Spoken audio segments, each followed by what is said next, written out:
Ang pisikal na anyo ng isang tao ay hindi basihan kung siya ay mabuti o hindi. Minsan, ang akala nating may malaanghel na muka ay anghel at ang palaging masungit ay masungit. Paano kung napagkamalan mong aswang ang isang tao dahil sa anyo niya? Tapos nalaman mo na siya pa pala ang makapagliligtas sa iyo sa kapahamakan. Makakatingin ka pa ba ng diretsyo sa kanyang mga mata? Pinagpalang araw ka, Banong, at sa lahat ng mga kabangers at mga kayanggaw. Ang aking ibabahaging kwento sa inyo ay hindi kasing ganda ng kwento ng iba. Ngunit masasabi ko na maaari nating kapulutan ng aral lalo na sa usaping panghuhusga. Ako nga pala si Rodolfo. Kabanong, mga kabangers at mga kayanggaw, ito ang aking kwento.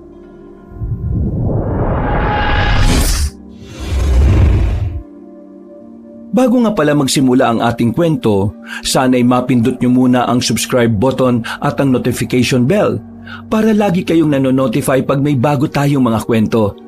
At huwag nyo rin kalilimutan mag-like at comment. Napakalaking tulong po ito sa ating channel para mas makapagatid pa kami sa inyo ng mga magaganda at mga nakakapangilabot na mga kwento. At ngayon, sa ating pagpapatuloy.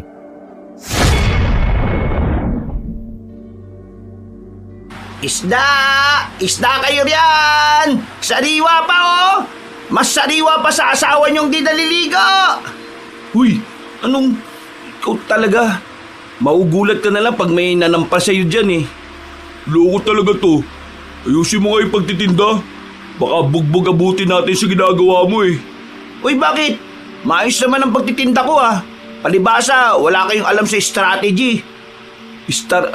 Ano? O tamo, kahit strategy, hindi mo alam. Yung ano ba, yung ano, yung... O ano? Sige, explain mo. Kaya mo yan. Yung sa pagtitinda ba? Teka, nasa dulo na ng dila ko eh. Yung technique ba? Strategy. Baka strategy.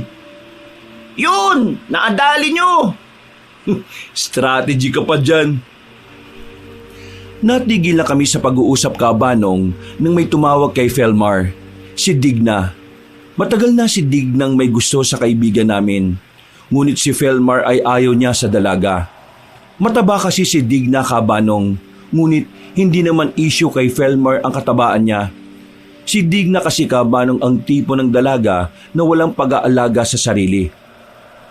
Tol, ang admirer mong balyena oh. Manahimik ka nga dyan.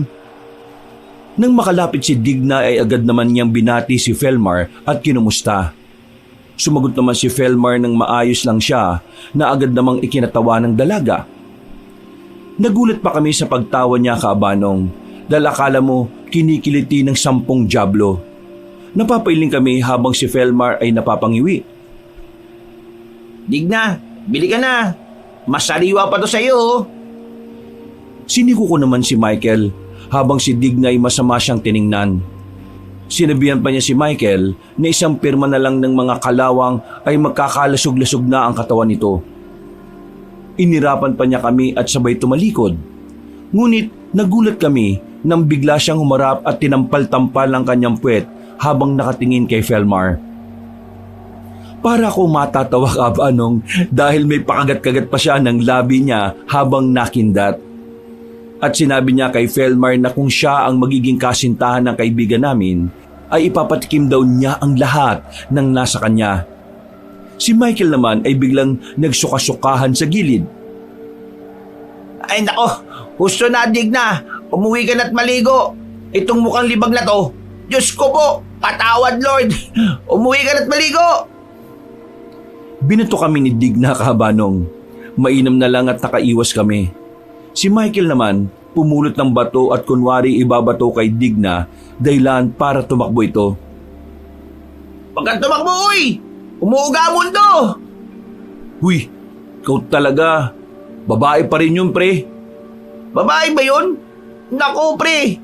Pag yun napangasawa mo at nagpulot gata kayo, sakto paglabas mo, nagmamantika ka.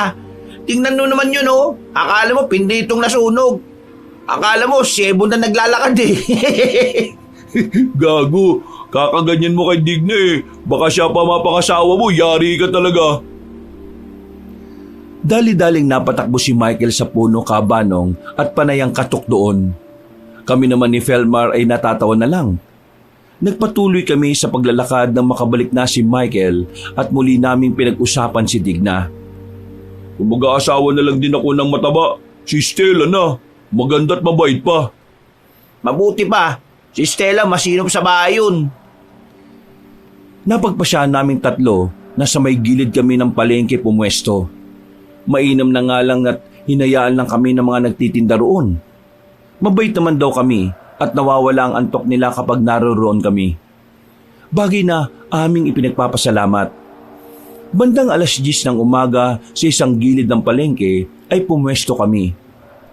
May mahabang bangko na may sari-saring klase ng isda, bangus, galunggong, tilapia. May lumang radyo na umaalingaw-ngaw ng tunog ng balita mula sa radyo. Abala kami ni Felmar sa pag-aayos ng isda. Si Michael nakasandal sa likod ng bangko. Hindi pa ganun kaabala, pero may hawak ng isang maliit na galunggong na tila laruan. Ang masaklap pa, Kabanong, ay kinakausap niya ito. Oh, galunggong. Pareho tayo ah.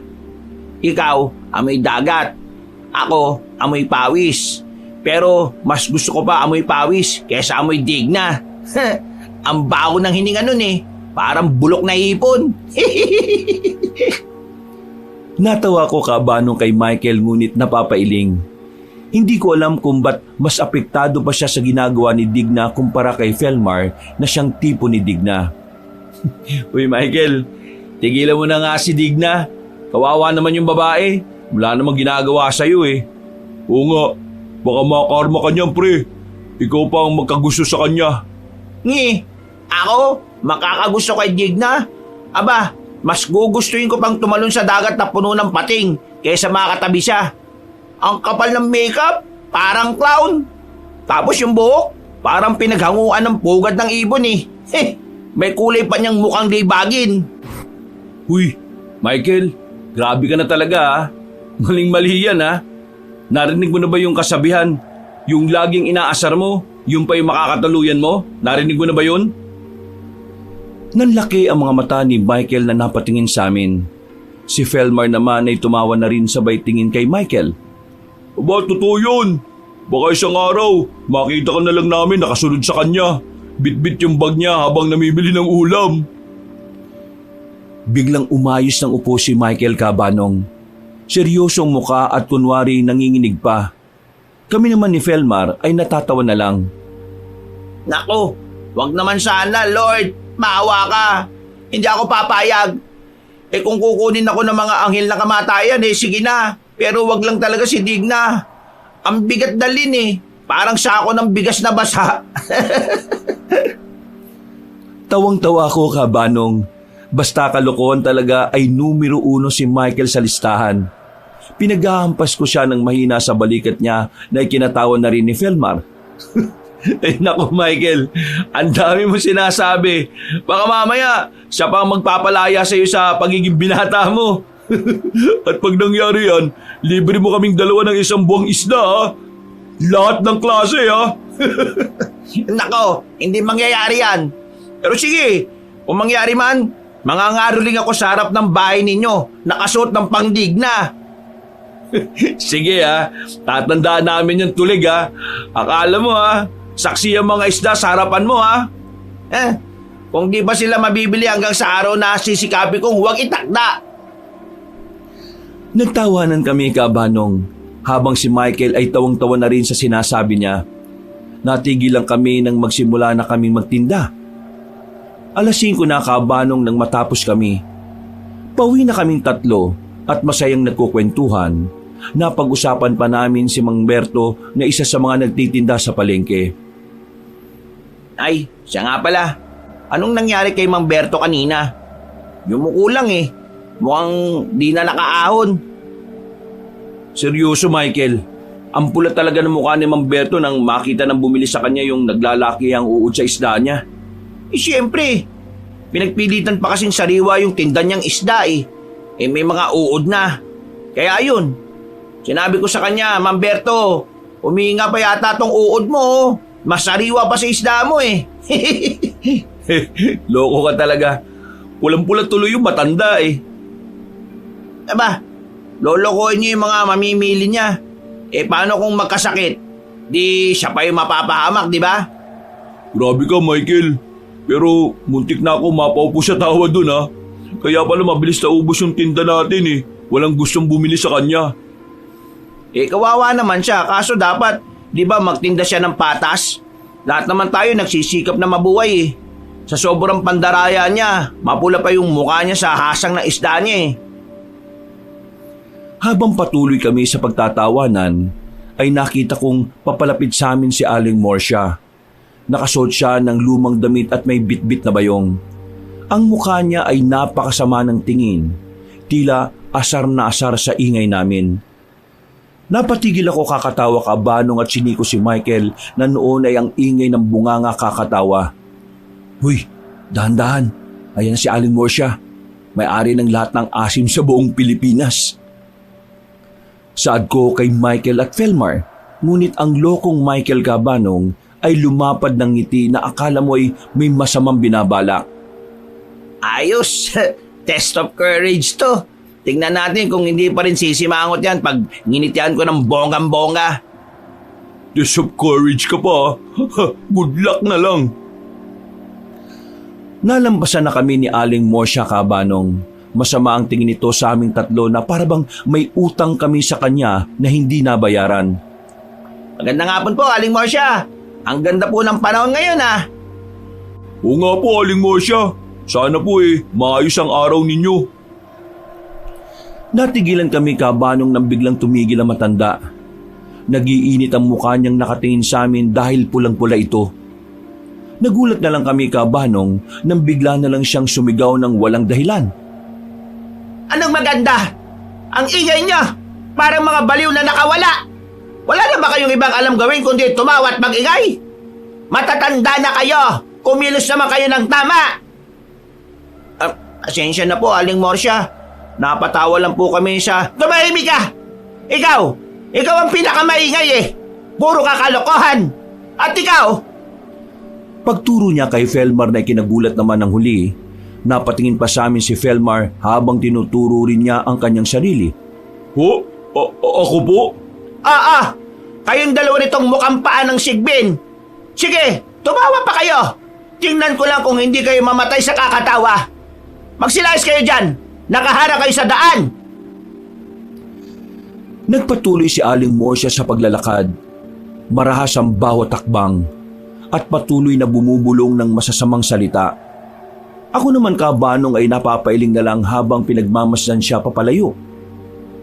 Kita mo na, binati na nga ng maayos, nagalit pa. Ano ba problema ng babaeng yan? Napakamot naman sa ulo niya si Michael Cabanong na parabang naubusan siya ng salita. Hindi nga tumalabang sinabi niyang test of courage daw niya. Grabe, sa lahat ng masungit, siya ang pinakamatindi. Para siyang hindi marunong ngumiti. O ngayon, tumalab ba yung ngiti mong bonggang-bongga? Nasabon ka pa. At nadamay pa nga ako Hinatid na lang namin ng tingin ang papalayong si Aling Morsia. Napapailing pa ako nang maglakad kaming muli. Napatingin kami kay Felmar nang bigla na lamang siyang sumeryoso habang tumitingin sa paligid. Kaya nga may balita Ha? Anong balita? Lumapit siya sa amin kabanong na parabang bumubulong na. Ako naman, napapatitig rin sa paligid kung saan napapatingin din siya na tila ba ayaw niyang may makarinig sa kanya. Sabi-sabi, aswang daw si Aling Morsia. Aswang? Sus, yan? Mukha lang siyang... Hindi. Narinig ko kina Aling Puring. Sabi nila, tuwing hating gabi, nag-iiba raw ang anyo niya. Kaya raw siya laging galit. Para raw hindi siya mapansin. At saka, napansin niyo ba? Wala siyang anino pag tirik ang araw. Malala ka pa sa akin eh. Tingnan mo nga yan kung may anino ka. O di ba wala? Kasi ang araw nakasentro sa ulo mo. Hindi nga ako nagbibiro, tol. Sa sobrang seryoso ni Felmar Cabanong ay napahawak na ako sa leeg ko at nagsimula na rin akong pamahayan ng takot. Hindi nga. Naku, kaya pala yung mga isda, bulok lang ang binibili niya. Di kaya inuulam niya yon? Teka muna. Pero hindi naman talaga yan totoo eh. Gawa-gawa lang yan. Tiningnan niya ang direksyon ni Aling Morsha Cabanong, sabay himas ng kanyang braso. Pero yung tingin niya kanina, nakakatakot eh.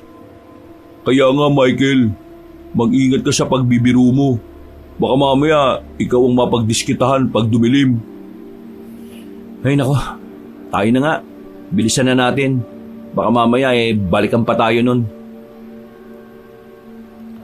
Nagmamadali kaming umalis sa kanto. Palihim na sumusulyap sa likod. Habang ang bawat ingay ay nagpapatalon sa aming mga puso.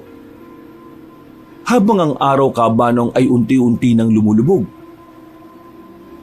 Kinabukasan ay maaga kami ni Felmar. Nagkakape na kaming dalawa ngunit wala pa si Michael. Nagtataka naman kami ni Felmar dahil ito ang unang beses na tinanghali si Michael. Kadalasan kasi siya ang nauunang magising. Nakaupo kami sa mga upuang kahoy. May hawak na tasang yero ng mainit na kape. Sa isang lumang transistor radio, umaalingaw-ngaw ang tunog ng OPM mula sa 80s. Humigop ako ng kape habang dinadama ko ang musikang tamang-tama lang sa umaga na mapakinggan. Ang sarap ng kape ni Tia, Felmar. Tamang-tama sa lamig ng umaga. Oo, pero ang tahimik yata, Rodolfo. Parang may kulang eh. Napatingin ako sa orasang pambisig ko.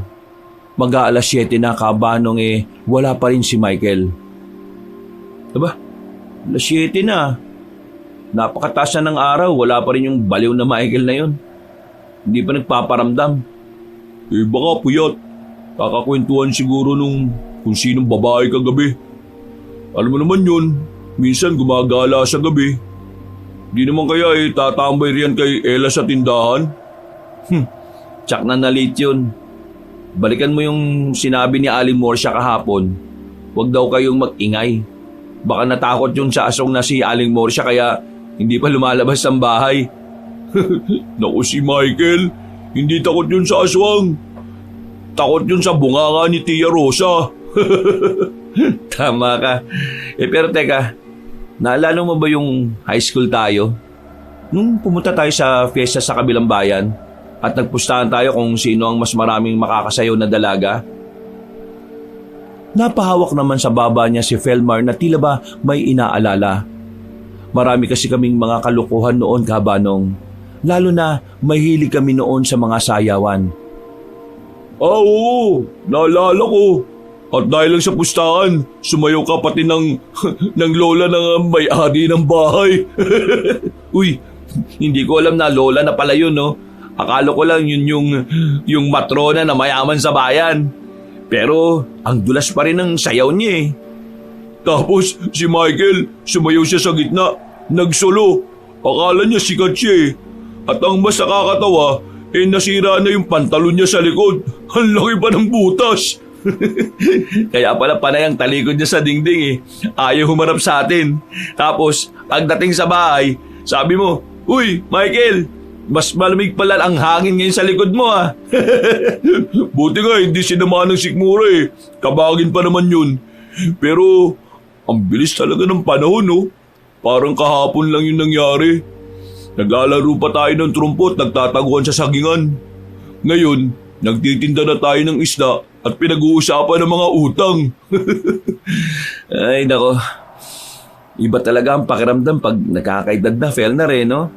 Pero masaya pa rin, lalo na't may Michael tayong laging gumagawa ng kalokohan. Sana lang, hindi siya masyadong maging makulit ngayon dahil may edad na tayo eh. Paano siya magkakanobya puro kalokohan. Hayaan mo na. Babawi yun. Baka, ha? Hindi ko natuloy ang sasabihin ko, Kabanong, nang biglang may marinig kami ng malakas na sigaw mula sa malayo. Boses ni Michael. Rodolfo! Pelmar! Tulungan niyo ako! Nahuli ako ng nanay ni Digna! Nagkatinginan kami ni Felmar. Sabay ngiti ng may pagkagulat. Habang si Michael naman ay nagtatakang nakatingin sa amin. Ayan na, sabi ni wala pa man may istorya na kaagad. Tingnan mo nga oh. Sabi ko na hindi siya matatakot kay Aling Morsie pero sa nanay ni Digna, dun siya takot. Hingal na hingal naman si Michael na halos maririnig mo ang hangin galing sa dibdib niya dahil may tunog na itong kadabugan niya. Mukhang galing siya sa mabilis na takbo kaya ganun na lang ang hingal na nararamdaman niya. Oh, ano ba kasing ginawa mo? Bakit nahuli ka? Ito kasi si Digna. Nahuli ako ng nanay niya na nakatingin sa anak niyang mukhang pinagli sa dugong. Nagsasayaw kasi, tapos ako nakatingin sa kanya. Nakakangilo kasing tingnan Akala mo, uod sa guyabano Tapos, bigla ba namang sabihin ng nanay niya na kahit daw magubad ako sa harap ni Digna hindi raw ako papatulan? Manyakis daw ako. Nagalit nang sabihin kong sino naman ang magmamanyak sa anak niyang kakulay ng tubol. Ayun, nagalit. Hinabol ako. O tapos? Nahuli niya akong binangga ko si Digna. Kaya nagpagulong-gulong dun sa may pampang. Nagmukha tuloy siyang kalabaw na naglalalangoy sa putik. Ay nako, ikaw talaga. Ba't mo ba kasi pinatulan? Yari ka talaga.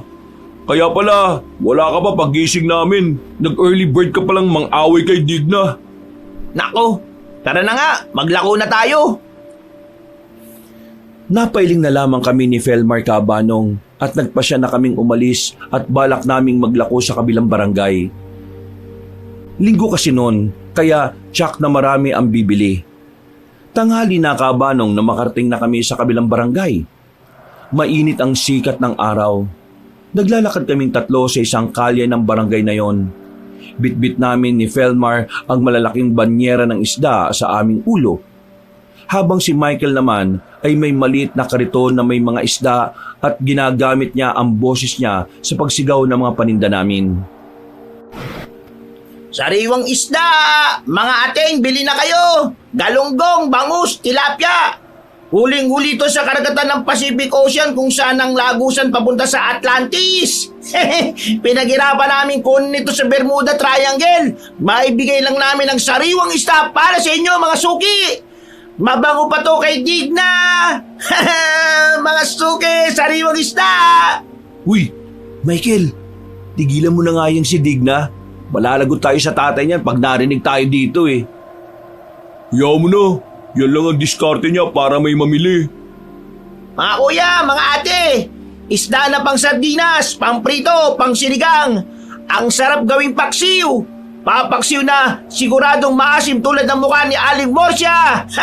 Bili na! Bilis, bili na! Napapailing na lang kami, Kabanong, habang naglalako. Nakita ko ang isang magandang dalaga na nakatayo sa labas ng isang malaking bahay. Napakahinhin ng kilos, nakangiti at nakasuot ng simpleng damit. Nakilala na noon na si Inday Hana.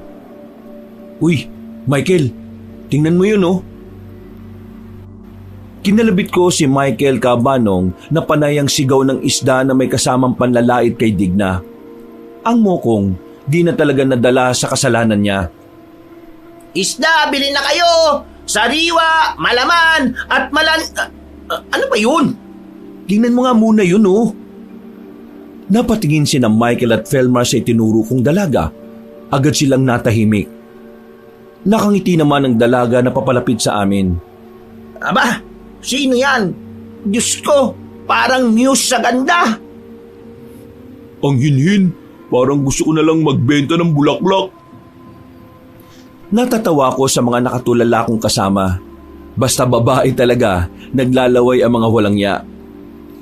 Magandang tanghali po. Meron po ba kayong sariwang tulingan? Opo ma'am, meron po. Napakasariwa po. Galing pa po yan sa karagatan kaninang madaling araw. Nagulat naman ako kay Michael Cabanong nang bigla na lang itong nag-ayos ng kanyang buhok, habang si Felmar ay nakangiti pa rin nakatingin sa dalaga. Ate, kukuha ka po. Kahit anong isda, meron kami. Sige po, pili na. Salamat. Napakaganda ng boses mo. Namula naman ang pisngin ni Michael Cabanong na ikinailing ko naman. May pangiti-ngiti pa si Michael habang inaayos ang buhok niya. Ako po? Salamat ate. Ganyan po talaga pag malakas ang radyo antena. Ilan po yung kailangan nyo, Inday? Kukunin ko na po lahat. Lahat po ng isda nyo. Bibilin ko na po para sa feeding program po namin sa bayan. Kung okay lang po sa inyo. Nagkatinginan kami ni na Michael at Felmar. Gulat na gulat at tuwang-tuwa Cabanong. Naisip naming mapapaaga kami ng uwi. Lahat po? Sige po, walang problema. Sobrang bait naman po ninyo. Yes, salamat po Inday. Napakagaling po ninyo. Kaya pala ang ganda-ganda nyo. Sige po, Inday. Ang laki po ng tulong nyo sa amin. Nagbayad ng dalaga Cabanong. Nagpasalamat siya ng napakahinhin at umalis na ang bitbit ang isda. Ang iba namang isda ay kinuha ng kanyang mga tauhan. Kami naman ay halos lumundag sa tuwa. Sa uulitin, Indayana, 2 kong banyera sa'yo na lang. Kinurot ko siya Cabanong dahilan para mapaaray siya sa sakit. Hinimas-himas pa niya ang kanyang tagiliran na pinaraanan ko ng kurot. Uy, sabi ko ni, baka mas mapunta ka pa kay Digna kaysa dyan eh. Grabe ka naman. Malay mo, di ba? Natatawa naman si Felmar Cabanong habang nag-aayos ng mga pera. Bilis, uwi na tayo.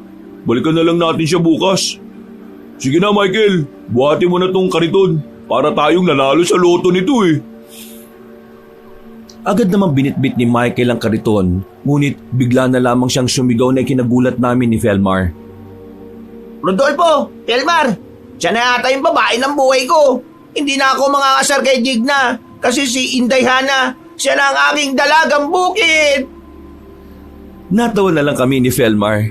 Umuwi kami na walang laman ng banyera, ngunit punong-puno naman ng bulsa at puno ng pag-asa ang puso ni Michael. Sinabi na lang sa akin ni Felmar na hayaan na lamang si Michael dahil mukhang gaganaan na siyang magtinda bukas. Kinabukasan, habang nag-ayos kami ng mga ibebenta naming isda, ay dali-daling pumasok si Felmar sa bahay namin. Nagulat naman kami ni Michael dahil hingal na hingal pa siya. Nakahawak siya sa pinto habang tinatapik-tapik ang kanyang dibdib. Uy, tubig gusto mo? Baka kasing nakipaghabulan ka sa tigbalang sa hingal mo eh. Nagpunta sa kusina si Michael at pinakuha ng tubig ang hingal na si Felmar. Ako naman, nangungunot ang noong nakatingin sa kanya. Inaya ko pa siyang umupo nang makabalik na si Michael at inabot sa kanya ang tubig.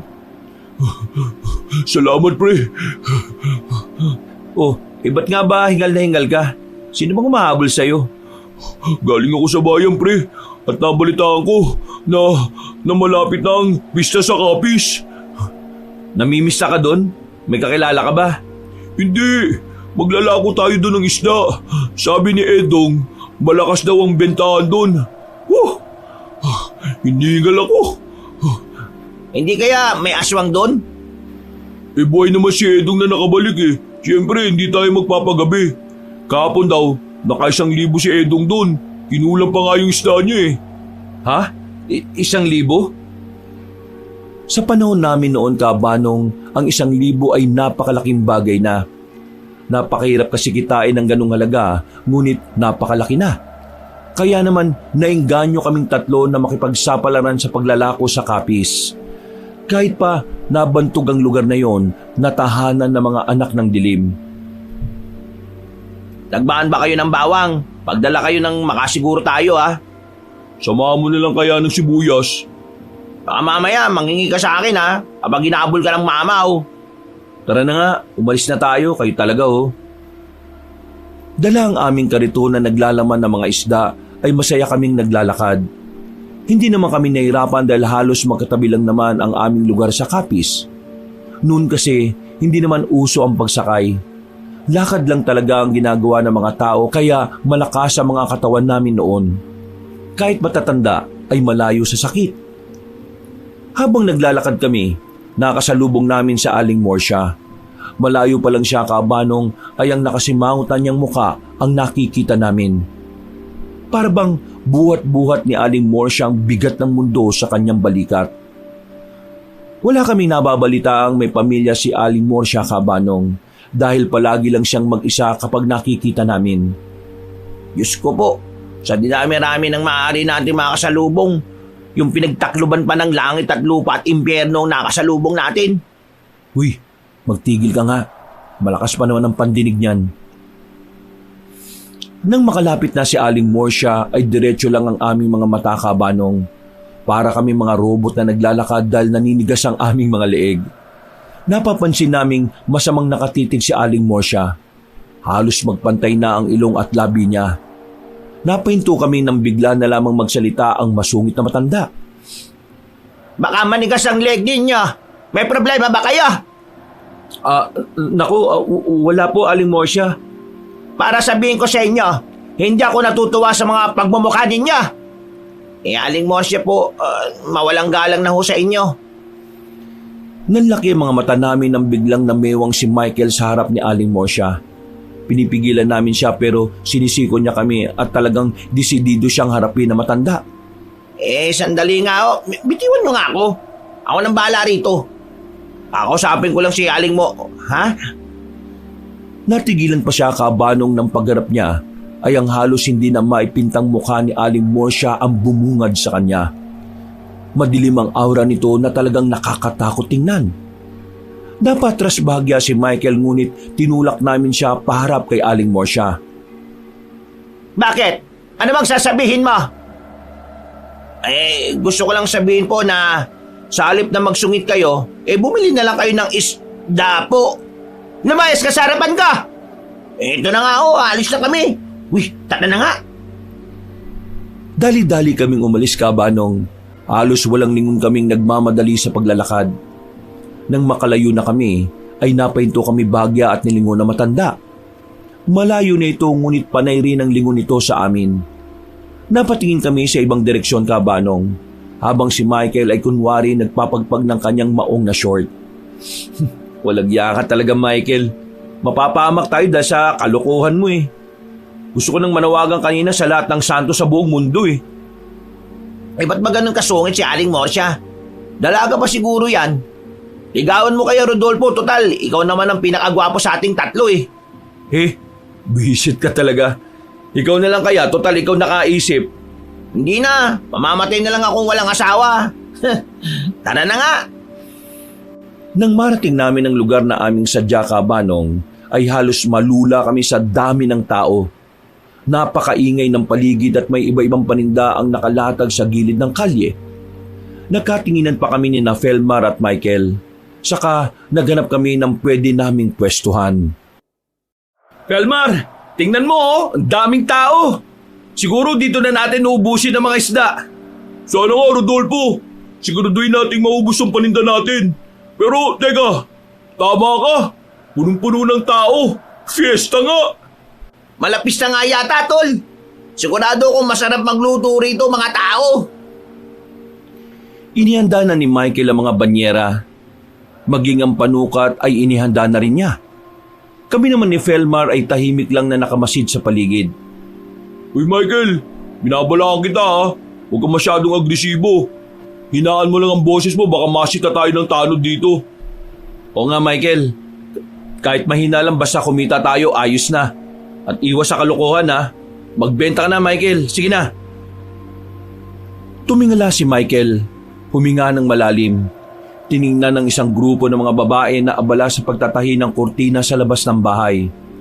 Ang buong paligid ay may ingay ng trabaho at buhay. Maya-maya'y inilagay niya ang kamay sa bibig at sumigaw siya ng buong lakas at galing. Ang boses niya ay tumagos sa ingay ng baryo na maging kami ay nagulat. Isda! Galunggong! Galunggong kayo dyan! Mura na, sariwa pa! Kahuhuli lang sa karagatan! Lapu-lapu, tuna, pangsinigang, pamprito, pangkilawin isda! Sa isang iglap, Kabanong, ay tumahimik ang buong baryo. Ang ingay ng martilyo, ang boses ng mga nagkukwentuhan, ang pagtahol ng aso. Lahat tumigil. Ang lahat ng tao, bata man o matanda, lalaki man o babae, ay tumingin sa iisang direksyon. Sa direksyon naming tatlo.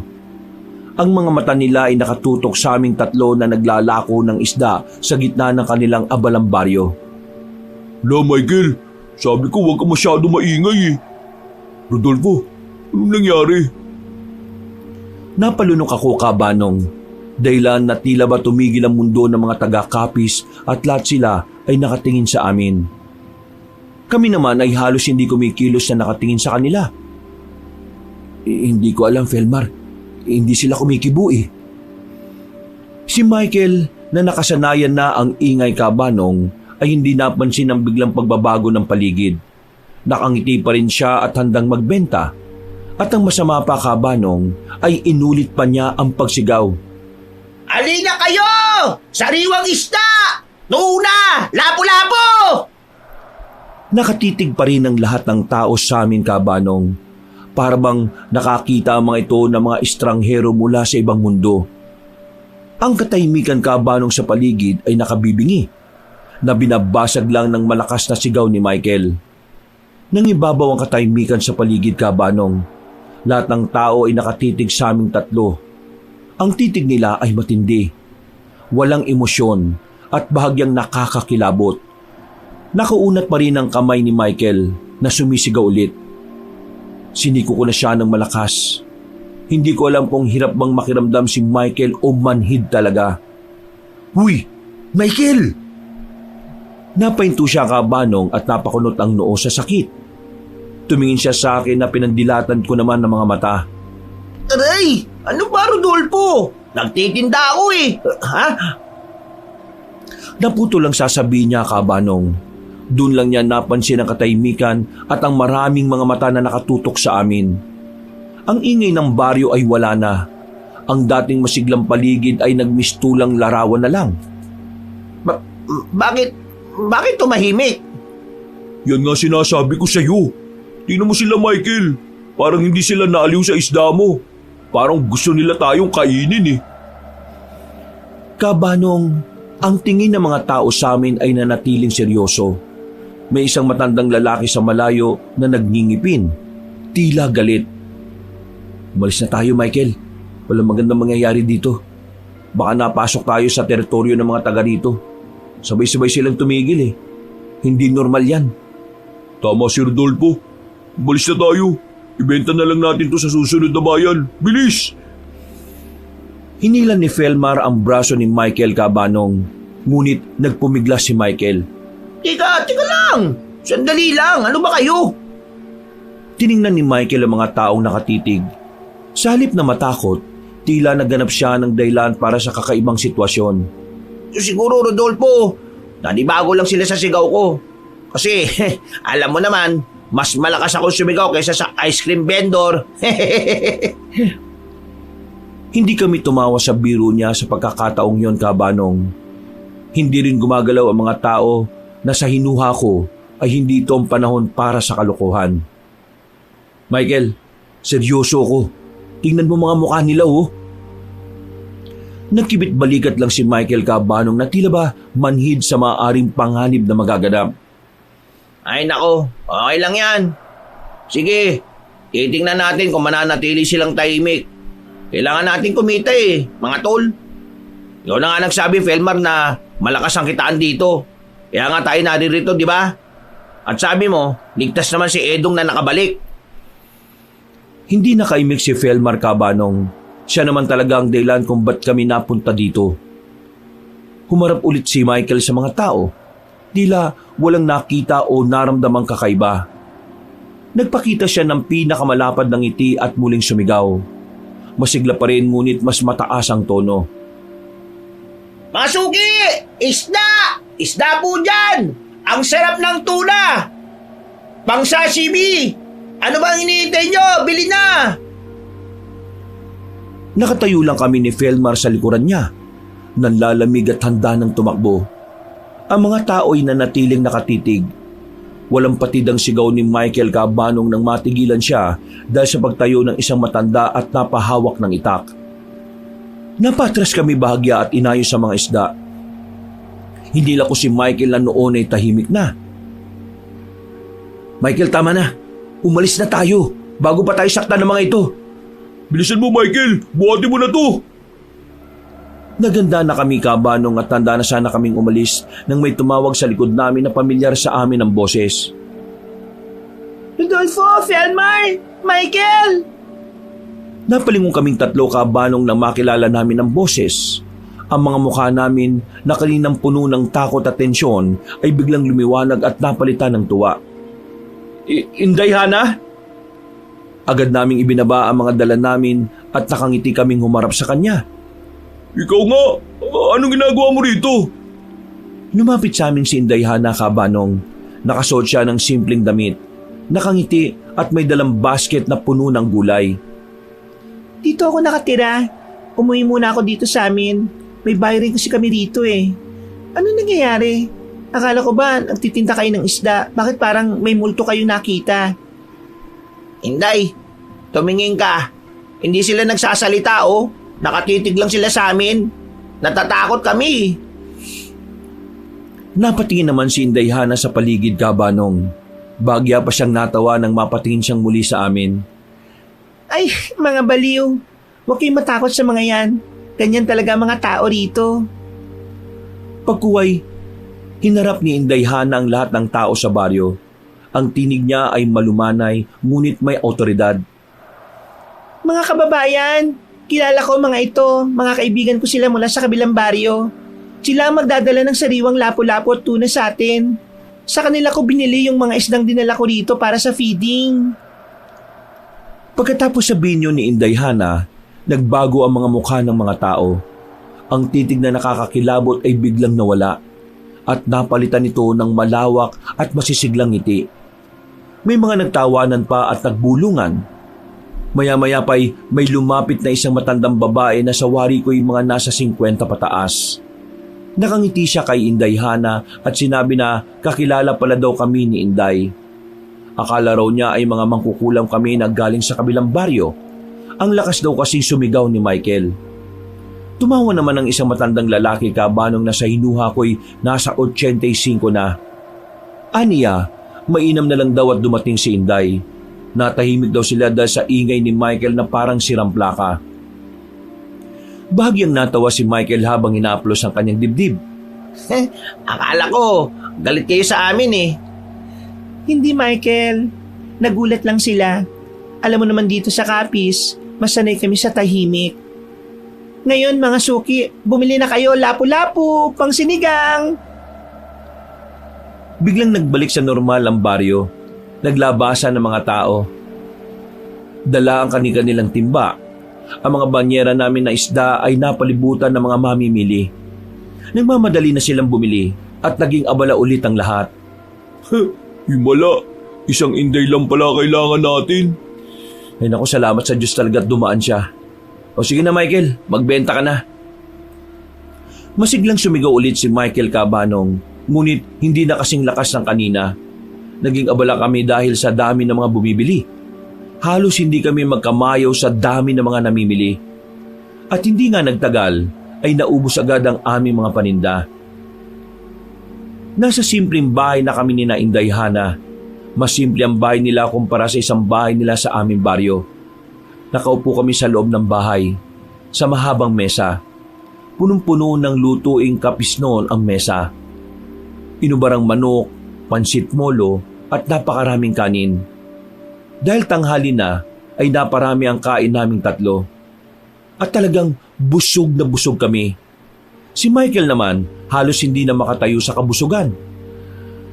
Ay, Inday Hana, salamat talaga ah.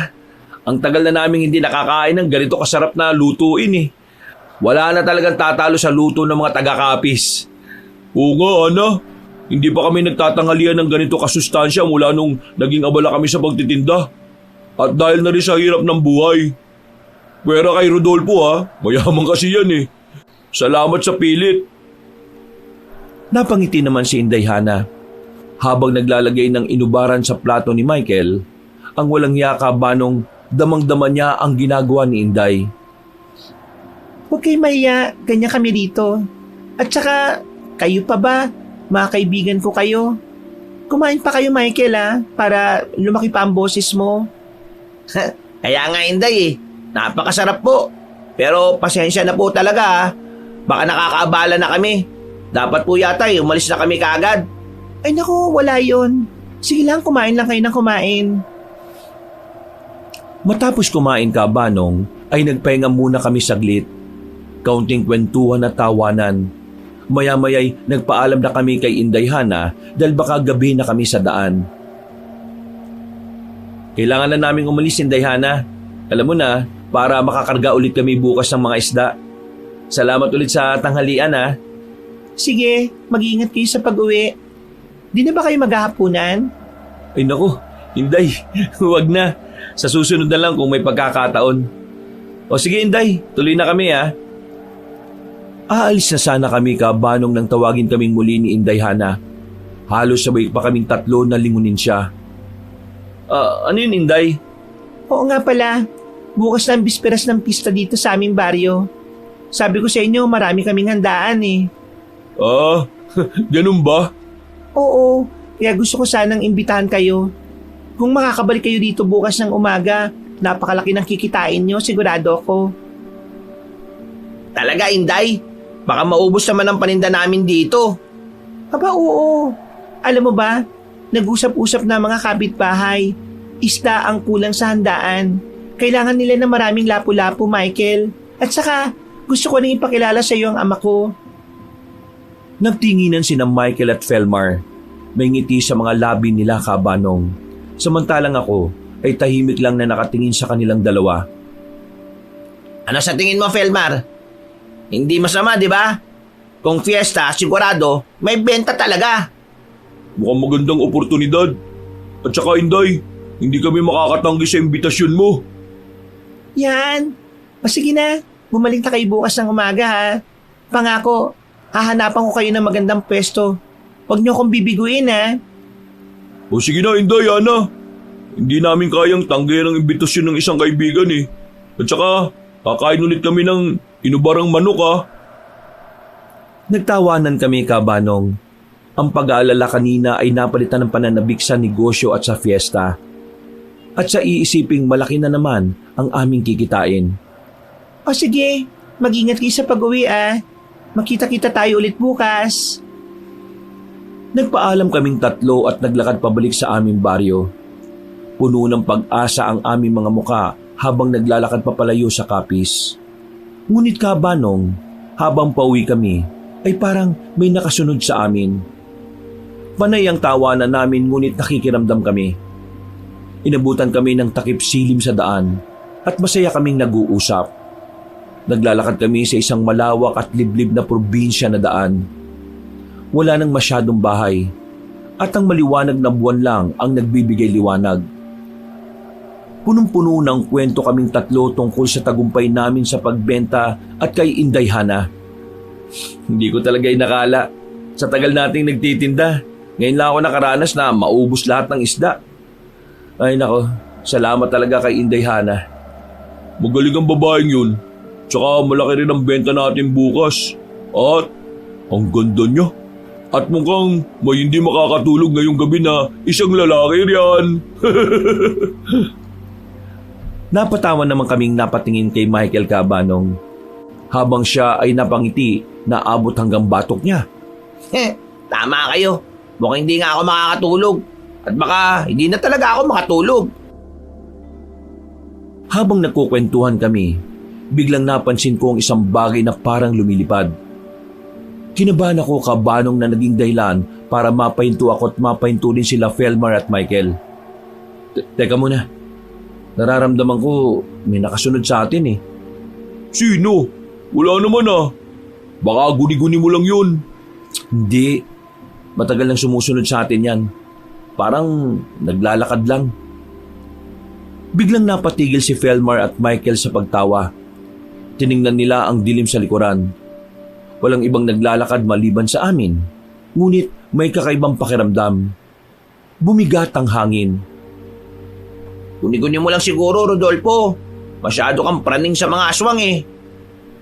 At tulad ng sinabi ni Michael Cabanong, ay biglang naputol ang pag-uusap namin nang marinig namin ang isang napakalinaw at nakakakilabot na tunog mula sa itaas. Isang malakas na tunog ng tik-tik.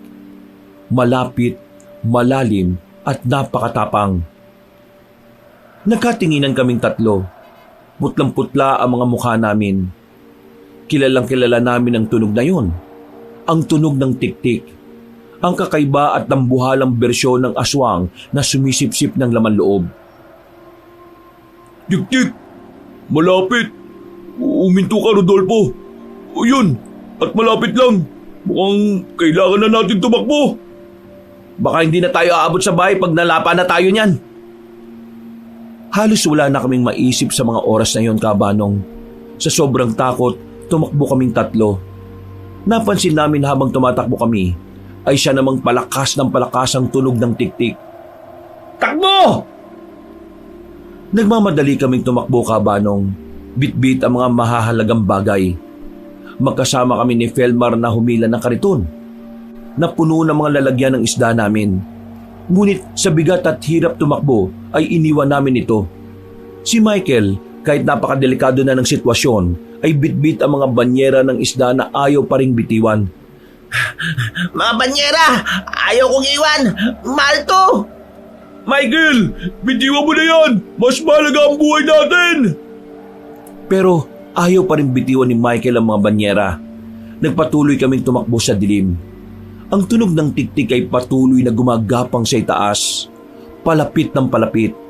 Mas matindi at mas mabilis na ang kanyang tunog na parabang mananakmal na. Naramdaman na namin ang presensya nito sa itaas ng mga puno.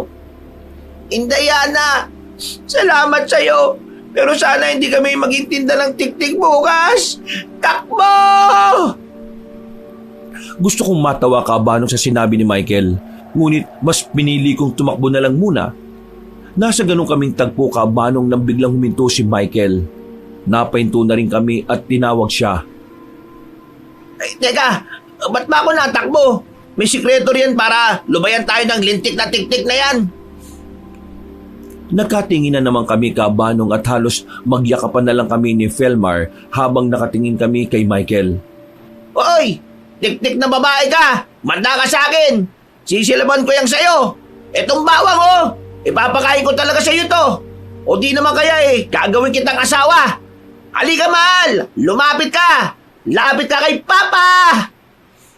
Nagkatinginan kami ni Felmar, Cabanong, habang si Michael ay nakalabas ang dila habang nagiling-giling at kumakaldag. Narinig naman namin ang tiktik na tumunog ng malakas at pagkatapos ay napakalapit na ng tunog niya at biglang nawala. Napatingin kami sa paligid ng bumugad sa amin ang nakakabinging katahimikan. Hoy! Nasaan ka na? Bumalik ka! Uy, Michael! Tara na!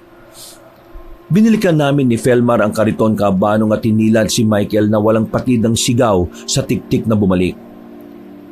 Kinabukasan ay maaga ulit kaming naghanda ng aming paninda. Muli kami maglalako sa kapis na parabang hindi kami nadala sa nangyari sa amin nung gabi. Sabi din kasi ni Michael na kung sa tiktik lang kami matatakot ay walang mangyayari sa amin. Nagpaalam na kami sa nanay ni Felmar. Sa kanila kasi ako nakatira, Cabanong. Taga-syudad kasi ako at piniling manahan sa probinsya para naman maranasan ko ang buhay na hindi ko nararanasan. At ang masasabi ko, Cabanong, mahirap maging mahirap. Pero masaya kami sa simpleng buhay.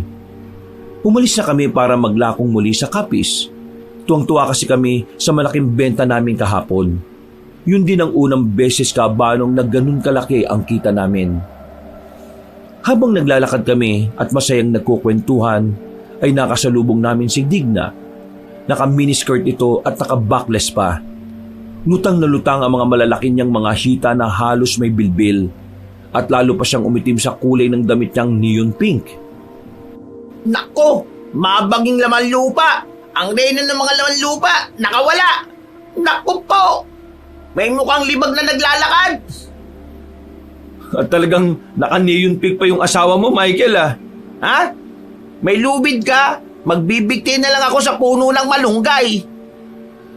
Nang makalapit na sa amin si Digna Kabanong, ay masaya niya akong binati. Bilang paggalang ibinati ko na rin siya. Napangiwi pa ako bahagya nang kumindat siya at sinabing ako raw ang pinakagwapo sa aming tatlo. Ha? Ganun ba? Salamat ha. At nanlaki ang mga mata ko nang sabihin niyang mukhang bagay kami.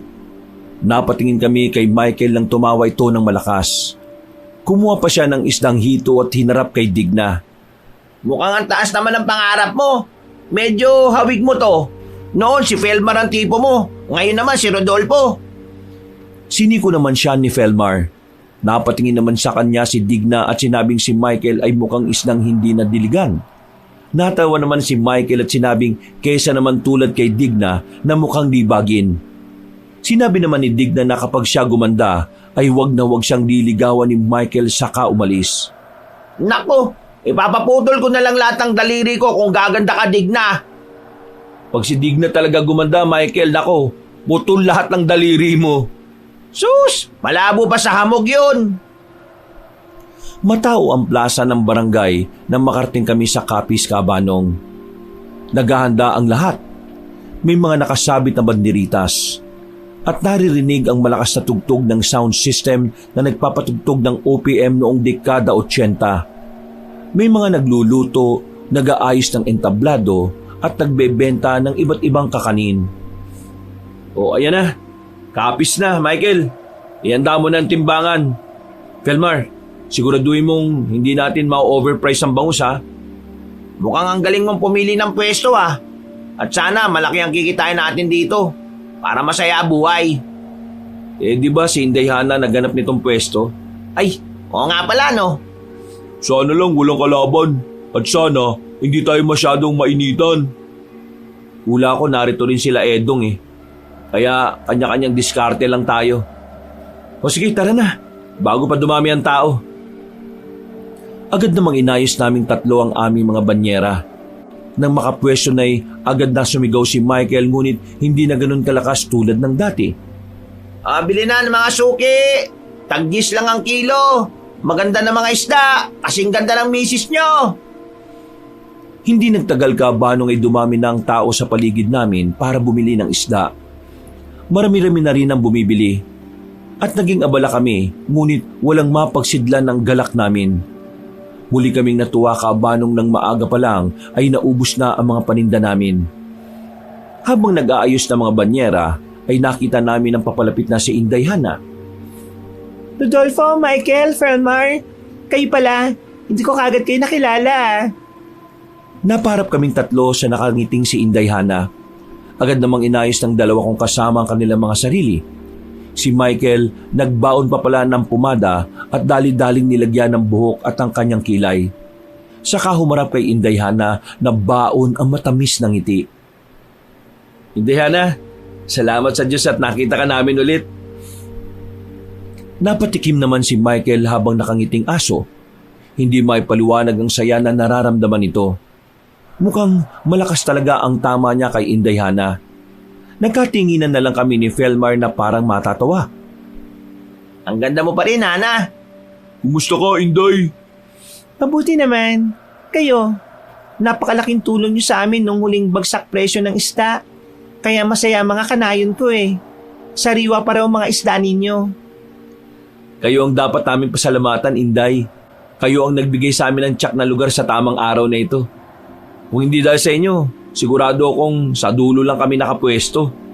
Oo nga, ang ganda ng pwesto namin. Malapit sa bungad ng plaza. Maliit na bagay, Rodolfo. Pero alam kong malaking bagay ang kita niyo ngayon.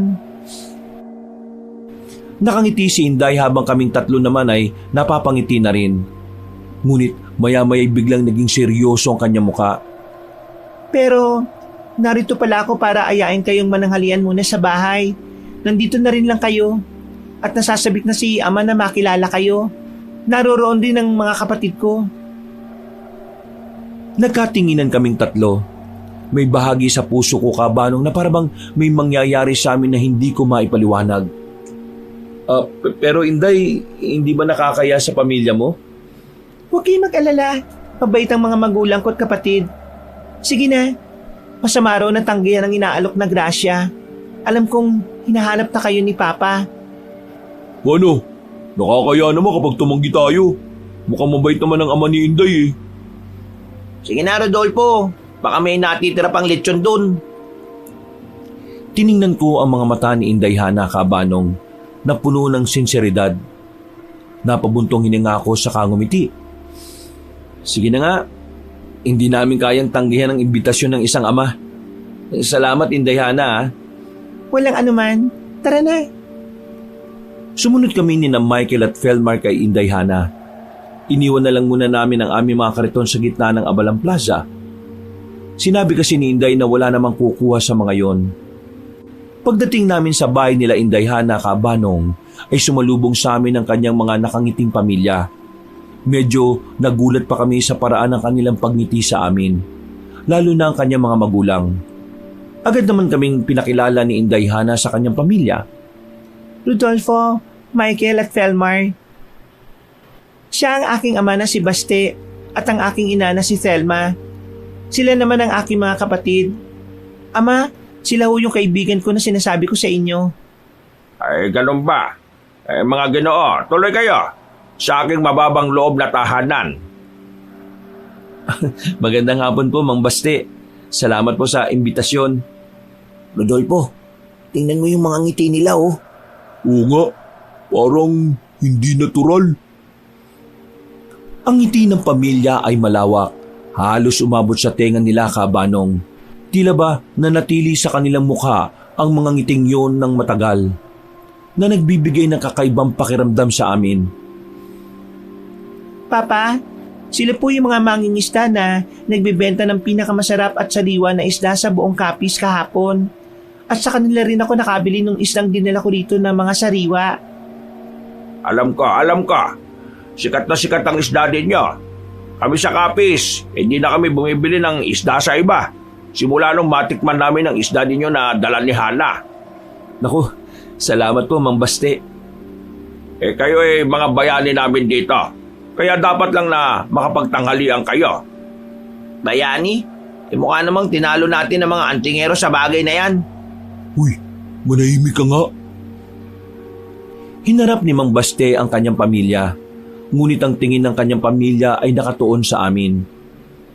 Dalma, aking asawa, ihain mo sa kanila ang pinakamasarap na pagkain ng mga taga-Capiz. Lahat ng pamilya ni Inday Hana ay sabay-sabay na tumango at ngumiti ng mas malawak. Nagdulot ito ng matinding pagkailang sa aming tatlo. Salamat po. Hindi ako komportable sa mga ngiti nila, Pelmar. Ano bang problema ng mga tao rito? Parang hindi sila kumukurap. Kalma ka lang, Michael ah. Baka sadyang masaya lang sila. Huwag na tayo magkasaya ng oras. Sige na mga kaibigan, sa pagkainan na. Naganda kami ng lapas batchoy at kinilaw para sa inyo. Iginiya kami ni Inday Hana patungo sa kusina, kung saan makikita ang isang napakalaking mesang puno ng pagkain. Nakatinginan pa kami nila Felmar dahil nakakatakam na ang mga pagkain. Mga iho, sige na, maupo na kayo. Salamat po. Halos sabay kaming naupo nila Felmar at Michael, Kabanong. Nakangiti naman ang ina ni Inday Hana at sinabing huwag kaming mahihiya. Isipin raw namin na sa amin din ang bahay na yon. Napakasarap po ng kinilaw nyo, Mang Baste. Walang kupas. Huli ako nakatikim nito bata pa ako. Kayo naman, minsan lang kayo rito kaya kain lang kayo ng kain. Huwag kayong mahihiya dahil bukas pa naman ang mga bisita. Napatango naman si Mang Baste sa sinabi ni Inday Hana, habang kami tahimik lang at nakikiramdam. Napatingin si Inday Hana sa kanyang ama at nagpalitan sila ng makahulugang ngiti. Iniisip namin ni Papa, bakit hindi mo na kayo manatili? Bigla naman kaming napatigil na tatlo sa pagkain, Kabanong, at gulat na napatingin kay Inday Hana na matamis na nakangiti sa amin. Manatili? Oo, bisperas pa lang ngayon. Sa madaling araw ang pista. May parada kami rito. Gusto naming makita nyo kung paano magdiwang ang isang tunay na kapisnon. Parada sa madaling araw? Mukhang maganda po yun Napakaganda po ng alok ninyo, Mang Basti. Talagang gusto po namin pero... Napatingin ako sa dalawa kong kasama at muling napatingin sa mag-anak na seryosong nakatingin sa amin. Ang weirdo nila, Kabanong. May bahagi ng pagkatao ko na nangingilabot sa kanilang reaksyon. Wala po kasi kaming damit na dali. Napamalit. At may trabaho pa kaming kailangan balikan bukas. Kaya plano namin bumalik na kinabukasan sa mismong araw ng pista para makapagbenta ulit ng isda. Kahit 1 o 2 araw lang, Rodolfo. Huwag nyo nang problemahin yung damit. Marami akong luma at bago pang damit na hindi ko na nagagamit. O di kaya hindi ko pa nasusuot. Magkasinlaki lang naman tayo ng katawan, Rodolfo. Maaari niyong hiramin ang kahit na anong gusto nyo. Nagkatingin ng kaming tatlo, Kabanong, na parabang humihingi kami ng saklolong sagot sa isa't isa. Lalo na kayo, Michael, Felbar. Sige na, dito na kayo magpalibas ng gabi. Bawal tumanggi kapag pista. Napakamapagbigay niyo, Mang Basti, pero... Sige na po, Rodolfo. Huwag niyo na kaming pahindian. Ngayon lang kasi ako nakadala ng kaibigan dito sa amin. Puro lang kasi bisita ni Papa ang naririto Tumingin ako kina Michael at Felmar. Pareho silang tango ng tango. Lalo na't interesado sila sa parada. Habang ako, Kabanong, kinain na ng kaba ang puso ko. Kung ganun po, hindi na kami tatanggi sa kabaitan nyo. Maraming salamat po sa inyo, Mang Basti at Inday Hana. Ay, mabuti naman. Maganda na kayo para magdiwang. Habang nagpapatuloy sa pagkain ng lahat, may kakaiba akong pakiramdam na may mas malalim na dahilan sa pag-anyaya nila kaysa sa pagdiriwang lang ng pista. Kinapa ko ang bawang sa aking bulsa, Kabanong. Sana'y makakatulong ito. Kinagabihan, naging masaya ang aming pag-uusap. Habang panay ang kwento namin nila Inday Hana ay may namataan akong sa di kalayuan. Isang matanda na pamilyar sa akin ng mga titig. May tingin na animoy palaging may galit sa mundo. Walang iba kundi si Aling Morsia. Nakatayo ito sa madilim na bahagi na sa wari ko'y nakaitim siyang damit na may kaputsa. Napaitad pa ako nang bigla akong sikuhin ni Michael. Kanino pa raw nila ako kinakausap. Uy, ano bang meron dyan sa dilim at titig na titig ka? Ha? Wala. Baka namalikmata lang ako. Pagsisinungaling ko, Kabanong. Kilala ko kasi si Michael. Hindi ito mapakali. Baka mamaya pag sinabi ko magsisisigaw pa siya. Muli lang akong napatingin sa di kalayuan kung saan ko nakita ang bulto ngunit wala na ito. Nang mapalingin ako kay Felmar ay isang makahulugang tingin ang nakita ko sa kanya. Inday, totoo bang maraming aswang dito sa Kapis? Walang pakundangang tanong ni Michael kay Inday Hana na bahagyang ikinagulat ng dalaga. Agad ko naman binatukan si Michael at nanghingi ng pasensya kay Inday. Uy, bakit? Di ba totoo naman yun ang sabi-sabi? Pasensya ka na, Inday Hana. Wala lang talagang maisip to si Michael Ayos lang, Rodolfo. Oo nga pala. Magpahinga na kayo. Baga pa tayong gigising bukas. Hinitid niya kami sa aming magiging silid, Kabanong, kung saan nakahanda na mga damit na aming susuotin. Nagpasalamat ako kay Hana at nagpaalam na siyang umalis. Pinakinggan ko muna sa may pinto ang kanyang yapak. Nang masigurong wala na, ay hinarap ko si Michael na hangang-hanga sa mga damit. Huy, ibaba mo yan. Hindi natin susuotin yan. Ha? Bakit naman? Mahina ba talaga, Michael, ang radar mo? Malakas ka sa kalokohan pero mahina ka naman sa pagsagap ng panganib. Hindi ka ba nakakaramdam? Kanina nagtanong ka pa kay Inday Hana kung maraming aswang dito. Minsan kasi, Michael, bawasan mo rin yung kakulitan mo. May lugar para dyan, no? Sa tingin ba ninyong dalawa, ganun ako kamanid? Nakikita ko. Sinadya ko yung tanong para makita ko ang reaksyon ni Inday. Nakakaramdam ako eh. Hindi ko lang pinapahalata. Natahimik kami ni Felmar Cabanong. Naisip kong masyado kaming naging mapanghusga sa kanya. Napabuntong hininga ako at humingi ng pasensya. Ganon din si Felmar. At mabait talaga siguro si Michael kasi muli siyang sumigla at sinabing hindi kami dapat nag-aaway. Eh anong gagawin natin? Magkunwari tayong tulog. Sige na, may gana kayo. Ang kwarto'y madilim at may kalakihan. Nakaiga at nagkukunwari na kaming tulog. Inilapag na namin ang mga damit ng maayos sa lamesa na nasa silid na yon. At nagkunwari na lang kaming nabukas na namin isusuot sakaling magtanong sila. Magkakatabi kami sa isang banig na inilatag sa katre. Ngunit masyadong aligaga si Michael.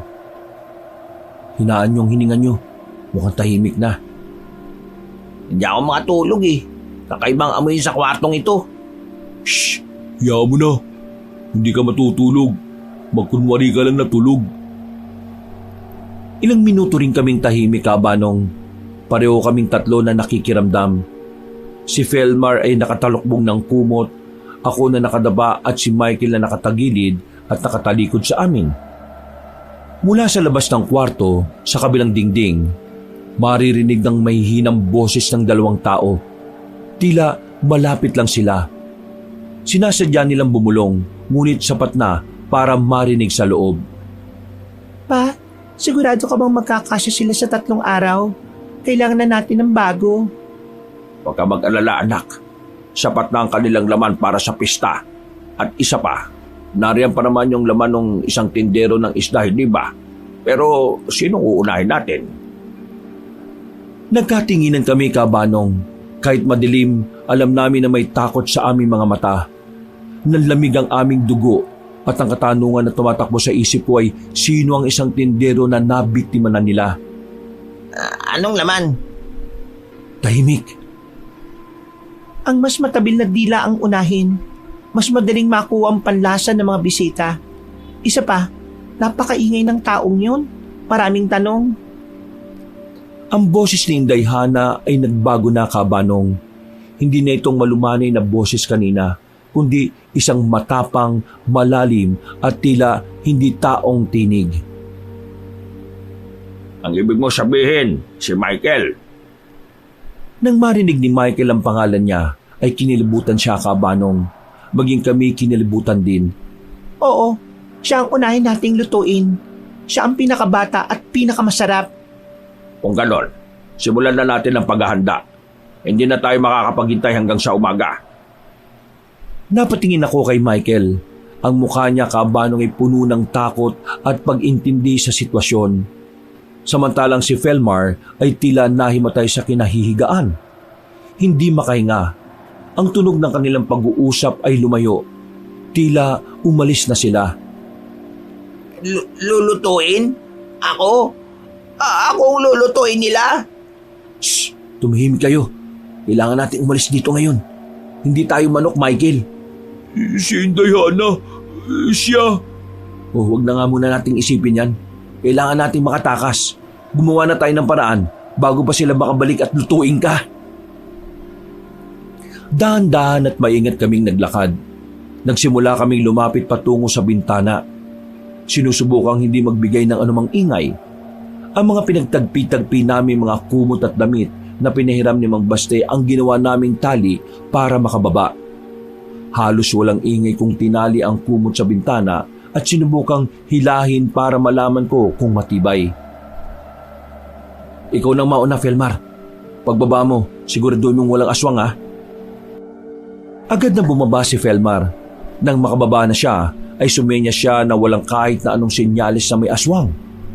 Sunod kong pinababa ang nangangatog na si Michael. Sinenyasan ko si Felmar na alalayan nito. Nang makababa na siya, ay sumunod na ako. Napatingin pa ako sa pinto ng pakiramdam ko ay may mga yapak na dumating. Dali-dali akong bumaba. Nang makababa ako'y agad kong sinenyasan ng dalawa na sa kabilang bahagi ng bahay dumaan. Doon tayo, dali! Sa likod! Kailangan nating abutin ang kalsada. Ang mga banyera natin, iiwan natin. Kalimutan mo na yung banyera, Michael. buhay natin ang nakataya. Habang nagpapatuloy kami sa pag-ikot-ikot sa gilid ng bahay, bigla kaming natigilan sa isang sulok. Natuklasan namin ang likuran ng bahay nila ay ang kanilang nagsisilbing dambuhalang kusina. Sa gitna ng bakuran, makikitang tatlong naglalaki ang kawali na nakasalang sa apuyan. Ang mga kawaling ito ay halos kasing laki ng isang maliit na kotse. At may sapat na espasyo para lutuin ang isang buong kalabaw. Naglalagablab ang apoy sa ilalim ng mga kawali at umaakyat ang makapal na singaw mula sa mainit na tubig. Diyos ko! Ilang kasambahay ni na Inday Hana, ang mga taong may matitigas ng ngiti kanina ay abalang-abala. Ang ilan ay masasayang nagdadagdag ng kahoy sa apoy, habang ang iba ay naghahanda ng mga pampalasa. Ngunit ang pinakanakakakilabot ay ang nakita namin sa isang mahabang mesa sa tabi ng mga kawali. Doon may malaking hiwa ng karne na nakalatag. Inihahanda para ilagay sa kawali. Ang karne ay tila galing sa tao. May mga bahaging madaling kilalanin. Ano yan? Tingnan niyo yung forma ng binti, ng braso. Habang tinitingnan namin ang mga karne, Kabanong, napansin namin ang isang bahagi ng karne na tila may bakas ng pamilyar na damit. Tila hihimatayin naman si Velmar at pinigilan niya ang kanyang sariling sumigaw. Ang damit! Hindi ba yan ang damit ni... Biglang may kasambahay na lumapit sa mesa at binuhat ang isang bahagi ng karne. Sa bahaging yon, may nakita kaming pamilyar na bulto ng isang pamilyar na tao. Bigla akong napahawak sa lupa, Kabanong, nang mapagsino ang taong yon. Si Endong. Si Endong. Kaya pala ilang araw na siyang hinahanap. Hindi na raw umuwi. Tunay nga mga aswang sila. Tara na, hindi na tayo magtatagal dito. Kung ano man ang ginawa nila kay Edong, yun din ang gagawin Kung ano man ang ginawa nila kay Edong, yun din ang gagawin nila sa atin. Michael, Velmar, tumakbo na tayo. Ngayon na! Ngunit habang aalis na sana kami, isang aninong gumalaw sa likod ng mga kawali. Si Mang Baste, na ngayon ay may matalim na kuko at nanlilisik na mga mata. Nakangiti sa amin ng mas malapad pa kaysa kaninang umaga ng ngiti niya. Saan kayo pupunta, mga ginoo? Hindi pa nagsisimula ang pista. Doon na kami nagsimulang sumigaw, Kabanong. Muntik pang mahiwalay si Michael sa amin sa pagtakbo. Mainam na lamang ay nahila ko siya. Doon na nagsimulang magambala ang iba pang mga aswang na nasa paligid. Takbo! Bilis! Walang lilingon! Napasigaw pa kami, Kabanong, na may biglang tumalon na aswang sa harapan namin. Nakanganga ito nang biglang lagyan ni Michael ng 2 bawang na dinikdik niya ang bibig ng aswang dahilan para magsisigaw ito. Yawa ka! Ginulat mo akong demonyo ka! Buwisit ka! Magdusa ka sa bawang ngayon! Michael, tara na! Takbo! Huwag kayong lilingon! Aswang! Aswang! Doon tayo dumaan! Bilis! Nagsimula kaming tumakbo sa gilid ng bahay. Ngunit hindi lang si Mang Baste ang nakita namin sa paligid. Maging sa dilim ng barangay ay nagsisimula ng magkalat ang mga anino. Ang ilang kasambahay na abala sa pagluluto kanina ay nagbago na rin ang anyo. Nag-iiba ang anyo. Humahaba ang mga kuko at kumikislap ang mga mata sa dilim. Tila buong barangay ang nagtatago ng sikreto. Hindi kayo makakalis. Kayong 3 pinakamasarap na handa para sa pista. Habang tumatakas kami, ay hindi na mapigilan ni Michael ang pagsigaw. Tulong! May aswang! Kakatayin nila kami! Huy! Tumimik ka, Michael! Huwag kang sumigaw! Patuloy kami sa pagtakbo, Kabanong.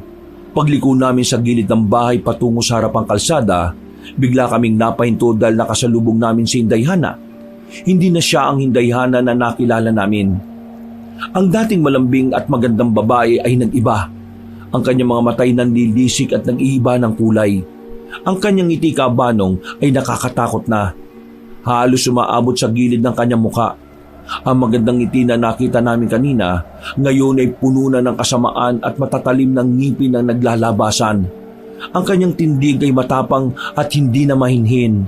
May anyo na siyang parang halimaw na nagkukubli sa anyo ng tao. Saan kayo pupunta mga Ginoo? Hindi ba tapos ang ating pista? Na kayo mismo ang magiging handa. Lumayo ka sa amin, Inday! Hindi ikaw si Hana! Hindi ikaw yan! Ako pa rin si Hana na inyong hinahangaan. Mabuting tao sa umaga, ngunit mabangis na halimaw sa gabi. Sa likuran ni Inday Hana, naglapitan na rin ang iba pang mga nagbabalat kayong aswang. Wala na kaming madaanan, Kabanong, ngunit hindi ako nawala ng pag-asa. Diyos ko, kailangan natin tumakas. Nagpalinga-linga ako, Kabanong, para humanap ng madaraanan. Nakita kong isang makitid na iskinita sa pagitan ng dalawang bahay. Bagyang madilim ngunit baka ito lang ang mas ligtas. Wala namang imposible. Hinila ko, Kabanong, si Felmar at Michael na tumakbo kami. Doon, dali! Sundan niyo ako! Tara! Bilis, Melmar!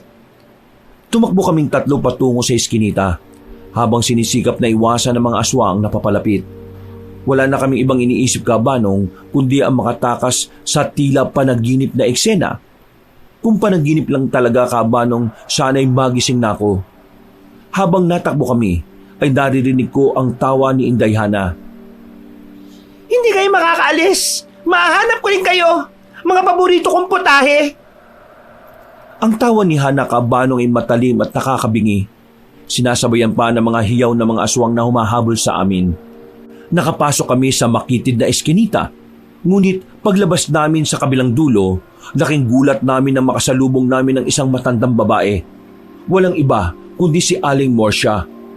Nakasuot siya ng pangkaraniwang damit ngunit may hawak siyang maliit na rosaryo at isang patpat. Napahinto kami, Kabanong, at natakot na wala na kaming ibang madaraanan. Teka, si Aling Morsia. Aswang! Kakampi nila yan!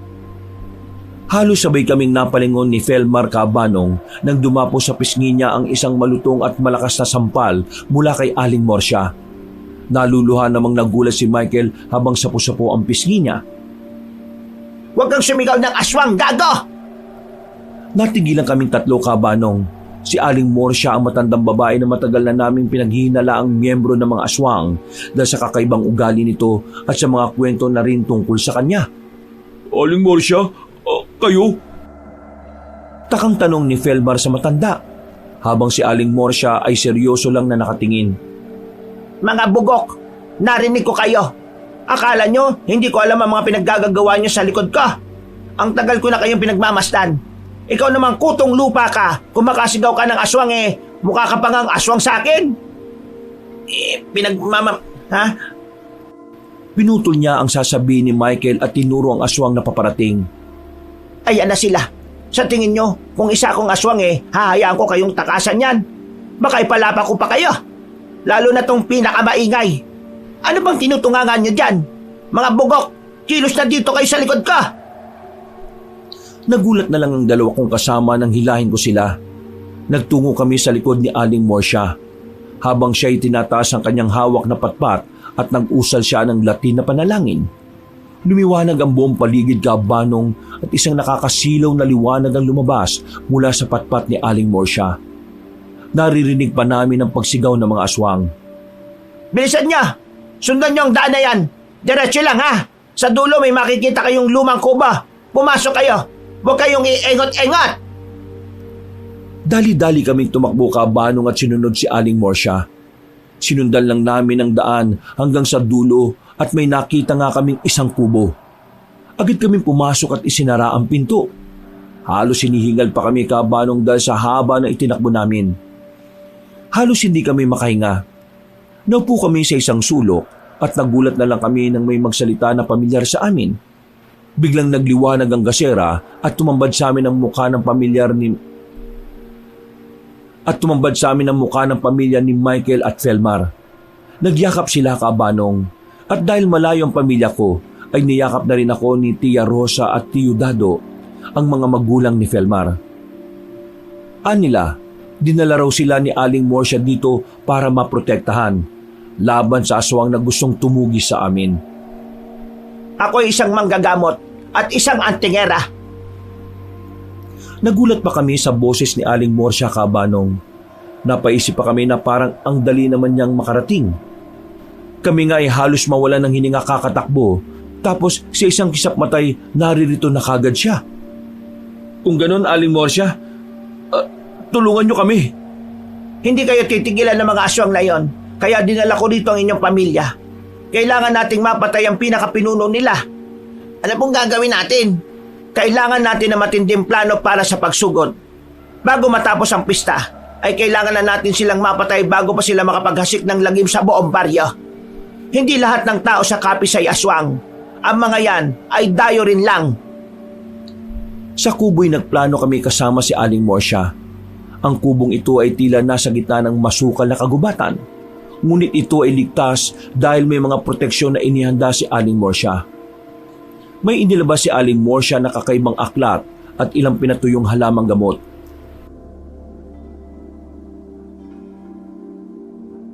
Naglagay siya ng kaunting pinatuyong dahon sa kandila at nag-usal siya ng panalangin. Tingnan nyo, hindi lang sila basta aswang. Isang malakas na aswang. Naghahanap sila ng mga taong ihahanda sa kanilang pista. Hindi kami papayag, Aling Morsia. Pero paano? Napakarami nila. Buong pamilya at barangay. Ang mga aswang sa barangay na ito ng Capiz ay hindi sila tulad ng ordinaryong halimaw. Hindi lang sila natatakot sa bawang o asin. Ito'y isang lipunan. At ang puso ng lipunang ito ay ang pinuno. Sino pong pinuno, Aling Morsia? Si Mambaste? Mas mataas pa kay Mambaste. Siya ang reyna ng lahat ng ito. At siya ang ugat ng kasamaan sa barangay na ito. Habang nagsasalita si Aling Morsia Cabanong, ay direkta siyang nakatingin sa akin na parabang ako ang pinuno. Muntik pa nga akong magduda sa sarili ko nang magsalita si Michael na ikinalaki ng mga mata ko. Sino po? Si Rodolfo? Natigilan si Michael Cabanong nang titigan siya ni Aling Morsia. Kung hindi ka ba naman, paano siya magkakasama kayo? At reyna ba siya? Bakit naman kasi nakatingin kayo sa kanya? Kaya akala ko siya. Magtigil ka na nga muna. Si Inday Hana, siya ang aswang na pinakaulo ng lahat. Nagulat kaming tatlo, Cabanong. Hindi namin lubos sa kalain na si Hana ang pinakamataas sa lahat ng aswang. Pero paano siya matatalo? Inilabas ni Aling Morsia ang anting-anting sa kanyang liig. Isang maliit na balat na may laman ng langis. Ang kanilang kapangyarihan ay nasa kanilang mga hininga. Kung walang hininga, wala silang lakas para mag-anyong tao at mang-akit. Kailangan nating tamaan ang pinakapuso ng kanilang panlilinlang. Ang plano natin ay ito. Napatingin pa siya sa amin, Cabanong, habang kami ay matamang naghihintay sa kanyang sasabihin. Si Inday Hana, ang reyna. Siya ang sentro ng pagdiriwang at ng kasamaan. Siya ang ating pakay, ang ating target. Ang punteriya natin, hindi ang puso o ulo. Kailangan nating tamaan ng kanang dibdib, kung saan naroon ang kanilang anting-anting na nagtatago ng kanilang tunay na anyo at nagpapalakas ng kanilang tinig. Naglabas ng mga armas si Aling Morsia Cabanong at talaga namang humanga kami ng husto. Napakarami kasi niyang sandata na hindi ko alam paano gamitin. Ano ba ang alam namin mga naglalako lang ng isda sa ganitong bagay?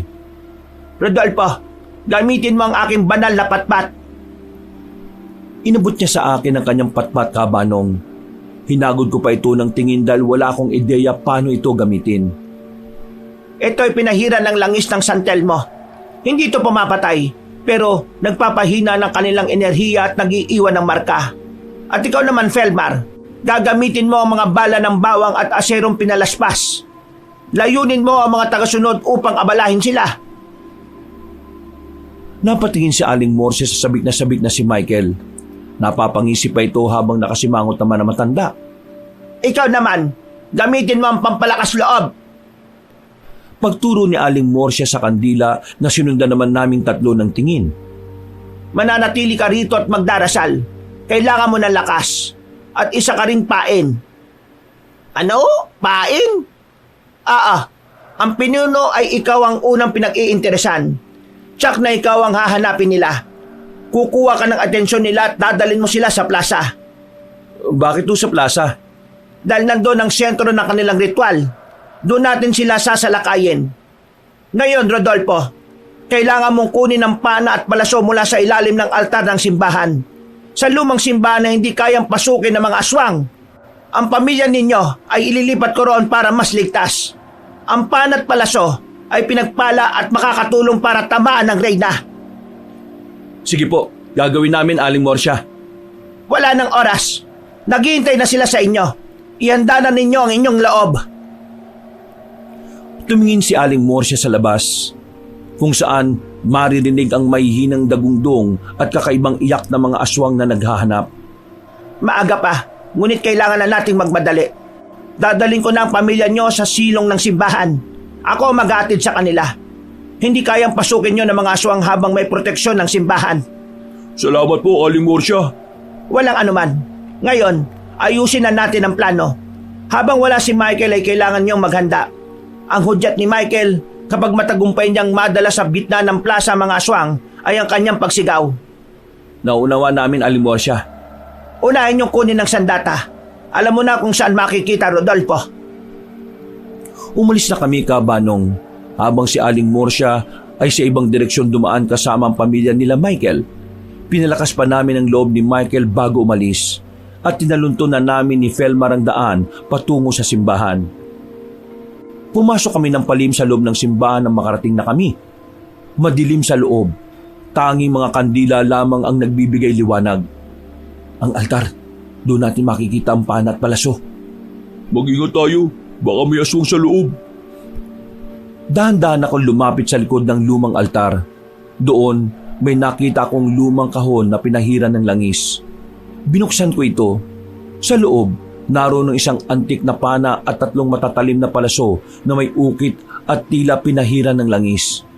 Hinawakan ko ang pana, Kabanong, at tila may kakaiba kong naramdaman na malakas na enerhiya.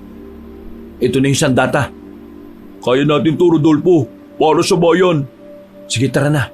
Maganda na tayo at ang reyna, kailangan natin siyang mapatay. Nagkukubli kami ni Felmar, Kabanong, sa isang madilim na sulok, malapit sa gilid ng plaza. Kasama si Aling Morsya. Maririnig ang sigaw ng mga aswang na palapit na. Senyales na malapit nang lumabas si Michael mula sa gubat. Ayon kasi kay Aling Morsya, hindi na masyadong ligtas ang pamilya nila Michael sa kubo dahil kaunting mahika na lang ang natitira sa kubo niya sapagkat dinala niya dito sa simbahan para sa mga taong hindi aswang. Malayo na kasi ang kubo niya para takbuhin pa ng magiging biktima nila Mang Basti. Ang tagal naman ni Michael. Sana ayos lang siya. Aling Morsya, may isang bagay na hindi ko maintindihan eh. Si Inday Hana, napakabait niya noon. Papanong siya ang reyna? Oo nga, Aling Morsya. Ang ama niya si Mang Basti. Tila mas mukhang hari. Pero bakit siya ang reyna? Sapagkat hindi laging ang pinuno ng isang angkan ng pinakamakapangyarihan. Ang mga aswang sa kapis, sila ay pinamumunuan ng dugo at ng pinakamalakas na manlilinlang.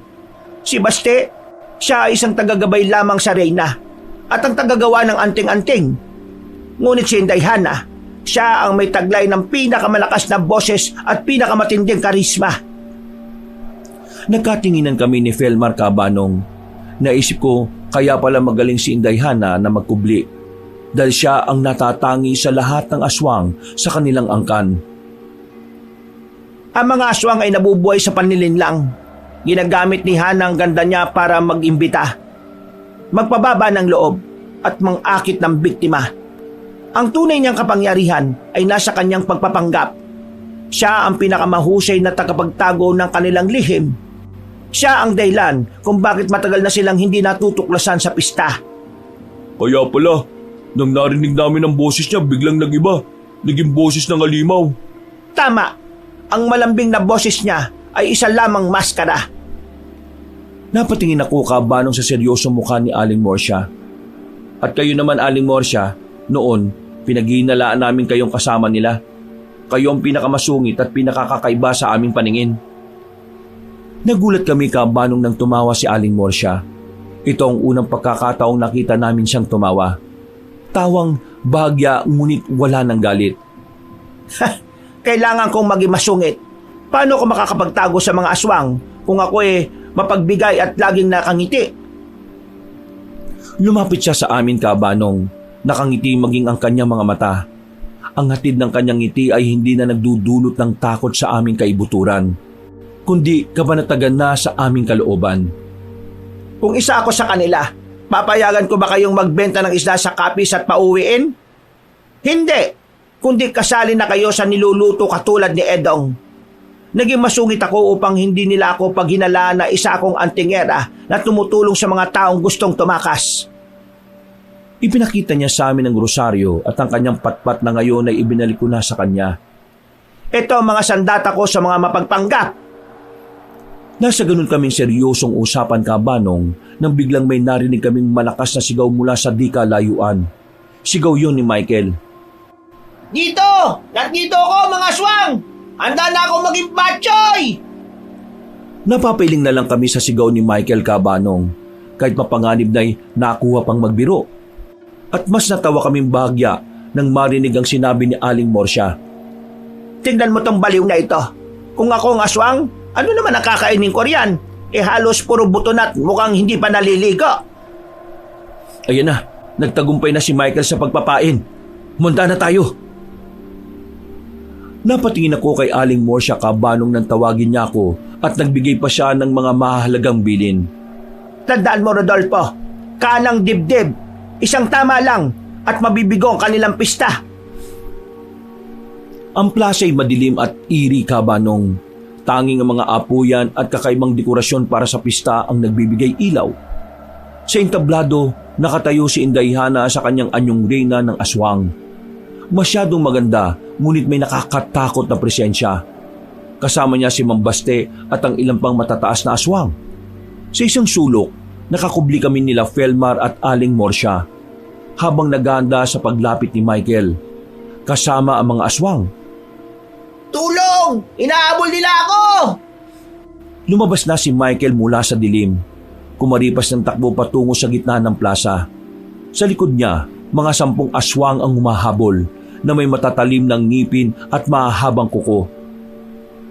Ayan na si Michael, Felmar. Handa na ba sandata mo? Oo, handa na, Rodolfo.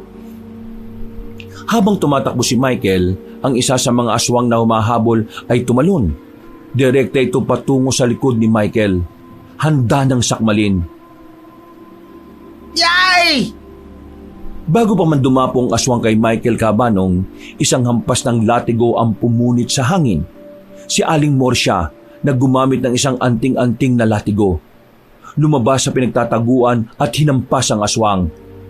Wag na wag niyong didiskarte ang alaga ka! Ang aswang ay sumigaw ng malakas, Kabanong, dahil sa sobrang sakit at bumagsak sa lupa. Nakabaluktot ito at nababalot ng usok ang kanyang katawan. Felmar, ngayon na! Sige, tara na! Tumanong kami ni Felmar palabas ng aming pinagtataguan. Dala namin ang lakas ng loob at tapang na di namin alam kung saan namin nahugot. Indayhana! Tapos na ang laro mo! Lumingon si Indayhana sa amin, Kabanong. Ang kanyang nakakasilaw ng ngiti ay mas lumapad pa at mas nakakatakot. Mga duwag! Nagdala pa kayo ng matanda! Tapusin na ninyo sila! Sumugod ang mga natitirang aswang, kasama si Mambaste, patungo sa amin ni Felmar. Felmar, abalain mo ang mga tagasunod. Ako na kay Hana. Naglabas ng mga bala si Felmar at pinatamaan ng bawang at aserong bato ang mga papalapit na aswang. Habang abala mga ito, tumakbo ko patungo sa entablado. Hawak ang pana at palaso. Naging magulo ang plaza nung gabing yon, Kabanong. Ang hampas ng latigo ni Aling Morsya ay umaalingaw-ngaw habang sinasabat niya ang mga aswang. Si Felmar ay abala sa pagpapana ng sumpak. Tinitiyak na walang aswang na makakalapit kay Aling Morsya. Si Michael ay nakakubli ngunit sumisigaw ng mga dasal at awit pambasag loob para sa mga kalaban. Si Mang Baste sa anyong halimaw ay sumasabat sa latigo ni Aling Morsya. Nagpapalabas ng usok sa tuwing sila ay natatamaan. Wala kang karapatang makialam, Morsya. Handa namin sila. Hindi ko hayaang maging ulam ang mga inosente! Ako naman, Kabanong, ay tumalon sa entablado at matapang na hinarap si Indayhana na ngayon ay mas lalong nag-iiba ang anyo. Tinuto ko sa kanya ang hawak kong pana. Tapusin na natin to, Hana. Rodolfo, akala mo ba ang isang mangingisda ay kaya akong talunin? Ako ang reyna. Walang makakatalo sa ganda at kapangyarihan ko. Tumalon si Inday Hana patungo sa akin, Kabanong. Nagkaroon ng mabilis na paghaharap ang aming mga katawan. Napilitan akong umatras. Hinaharangan ko ang atake ng reyna gamit ang pana na dala ko. Halos magpang-abot kami, Kabanong. Malakas si Inday. Isang sapak niya lang sa akin, Kabanong, ay halos umikot ang ulo ko. Sinipa niya ako at tumilapon ako sa kabilang bahagi ng entablado na naging dahilan ng pag-uga nito. Rodolfo, napakatigas mo talaga. Hindi mo ba naintindihan? Ang kapangyarihan ay nasa kadiliman. Kaya sumuko ka na. Aminado ko, malakas ka, Hana. Ngunit walang kapangyarihang mas higit pa sa pananampalataya. Inday, Hana, magbabayad ka sa lahat ng kasamaan mo. Ang dugo ng mga inosente, sisingilin namin. Sapagkat ako ang reyna, Rodolfo, ang kadiliman, ang buwan ay siyang aking kalakasan. At walang anumang pananampalataya ang kayang tumalo sa akin. Mabilis na umatake si Inday Hana, Kabanong. Nag-transform ang kanyang mga kamay at naging mahaba at matalim na kuko. Sa ngalan ng Diyos! Ipinatong ko ang pana sa aking dibdib. Nang dumapong kuko ni Inday Hana, nag-iwan ito ng mahina at kumukulong usok sa kanyang balat. Ngunit hindi siya nasugatan. Napangiwi siya at sumigaw ng malakas. Wala kang puwang sa mundo ko! Tandaan mo, Inday Hana, ang tunay na reyna ng lahat ay ang Birheng Maria! Lumingon si Inday Hana sa imahe ng Birhen sa labas ng simbahan. Sumigaw siya, Kabanong, at naglabas sa mga tunog na parang tunog ng ahas. Samantala, sa panig ni Felmar, laban sa mga alagad ay matindi rin ang kanyang pakikibaka. Nang babalibag si Felmar ng kanyang sumpak sa dalawang alagad, tumilansik ang mga aswang, ngunit parang walang naramdaman ng mga ito.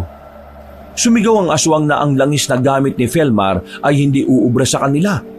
Ang kanilang balat daw ay gawa sa putik ng libingan. Iwinasiwas ng isang alagad ang matatalim na kuko at tinamaan ang braso ni Felmar. Hindi ako susuko. Kailangan kong protektahan si Michael. Para kay Michael at sa aming pamilya at sa lahat ng inosente na pinatay ninyo. Binitiwan niya ang sumpak. Mabilis siyang bumunot ng isang panga ng baboy na bigay rin ni Aling Morsia mula sa kanyang bulsa. Ibinabad ito sa tinuno na pilak at nilagyan ng langis ng ahas at may dasal ng sinaunang Latin at itinarak ito sa dibdib ng alagad ni Inday Hana. Sumigaw ang alagad ng napakalakas at halos lumuwa ang mga mata nito. Nanginig siya at naging abo. Isa pa! Sa kabilang banda, naglalaban din si Aling Morsia at si Mambaste. Morsia, sa tingin mo ba'y kaya mo bang lumaban? Baka naman atakihin ka ng rayuma mo't manakit ang tuhod mo. Ang nararapat na gawin mo ay magpahinga ka na habang buhay. Bastardo! Ang anting-anting mo'y gawa lang ng dumi ng tao. Samantalang ang rosaryo ko'y may basbas ng pari at ng kalikasan. Nagalit si Mang Baste, Kabanong. Lumaki at lumabas sa mga ugat sa mukha niya at naghagis ng mga itim na alikabok na nanggagaling sa kanyang itim na agimat.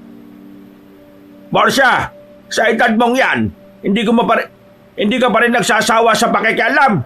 Mamamatay kang mag-isa. Bumuga siya ng maitim na usok. Tumaka si Aling Morsia ngunit nahuli ng usok ang kanyang likod. Matanda ka na kasi. Hindi mo na ako kaya, Morsia. Kumupas na ang galing mong naiwan na sa lumang panahon. Ganun ba? Ito na lang ang subukan mong demonyo ka. Mabilis na nakabawi si Aling Morsia. Binuksan niya ang maliit na bote at itinapon ang laman nitong holy water sa mukha ni Mambaste na nagdulot ng hapdi sa aswang at sumigaw ng malakas. Tubig! Ang tubig! Kumulo ang mukha ni Mambaste, Kabanong. Nag-iwan ng mga paltos. Nagpasuray-suray siya habang sumisigaw at nakatakip ang kamay sa mukha. Napatayo si Aling Morsia at masamang tiningnan si Mambaste. Sinong matanda? Ngayon, ikaw na walang kwentang nilalang sa impyerno ka na! At walang habas niyang pinaikutan ng kanyang latigo ang katawan ni Mambaste at hinila. Nag-iwan pa ng marka at guhit sa katawan nito ang latigo na gawa sa buntot ng pagi. Napasigaw si Mang Baste at nag-uusok. Nanlaki ang mga mata ni Indayhana nang makita ang kanyang ama. Habang ang pamilya niya'y nagbabadya ng sumugod kay Aling Morsia, mainam na lang at agad na naagapan ni Felmar. Si Michael naman ay lumabas sa kanyang lungga at nakipaglaban na rin habang nananalangin. Ama! Ama! Magbabayad kayong lahat! Susugod na sana siya nang bigla ko siyang harangan at itinutok ang pana sa kanya. Napatras si Indayhana sa kapangyarihan ng pana na noon ko lang din napansin na may krus na nakaukit. Ngunit mabilis siyang nagpalit anyo. Lumabas ang pakpak ng paniki at naging binti ng aso ang kanyang mga paa. Ang reyna ng aswang ay lumipad na ngayon sa paligid ko. Wala kang laban sa akin, Rodolfo! Ako ang gabi! Ako ang gutom! Hindi! Hindi kita hayaang manalo! Pagbabayaran niyo ng inyong dugot laman ang ginawa niyo sa aking ama! Ngayong gabi, tatapusin ko ang buhay ninyo! Para sa bayan! Para sa Diyos! Hindi kami susuko! Mamamatay ka! Nang sa ganon, makita na kayo ng Diyos mo! Magbabayad ka! Dumagundong sa buong baryo ang sigaw ni Hana. Lumakas ang hangin na sinabayan pa ng matinding kulog at kidlat. Kabanong, ang lakas ni Indayhana ay hindi pangkaraniwan. Sa bawat sigaw niya ay nararamdaman ko ang panlalamig at panghihina. Kailangan ko maniwala. Hindi ako pababayaan ng Panginoon. Sinubukan ko na panain ang reyna, ngunit mabilis itong umiwas. Hindi ko siya natamaan. Lumipad siya pababa na kasing bilis ng kidlat at walang habas niya akong sinipa. Tumilapon ako kabanong at nakaramdam na matinding panghihilo. Humakbang si Indayhana patalikod, sumandal sa isang haligi ng entablado at ngumiti ng mapang-uyam. Yan lang ba ang kaya mo? Masyado ka mahina. Siguro ibabalikan na lang kita. Uunahin ko lang ang mga kasama mo. Lalo na matandang nanakit sa ama ko. Naglakad siya patungo kina Aling Morsia Kabanong na kasalukuyang nakikipaglaban sa kanyang ina't mga kapatid. Pinilit kong makatayo ngunit masakit ang aking katawan sa pagkakapalo sa malaking haligi ng entablado. Bastardo! Morsia! Pinatay mo ang aking mga alagad at ang aking ama! Magbabayad ka! Mabilis siyang tumakbo Kabanong patungo kina Aling Morsia, Felmar at Michael. Habang ako'y pinipilit ang sarili na makatayo.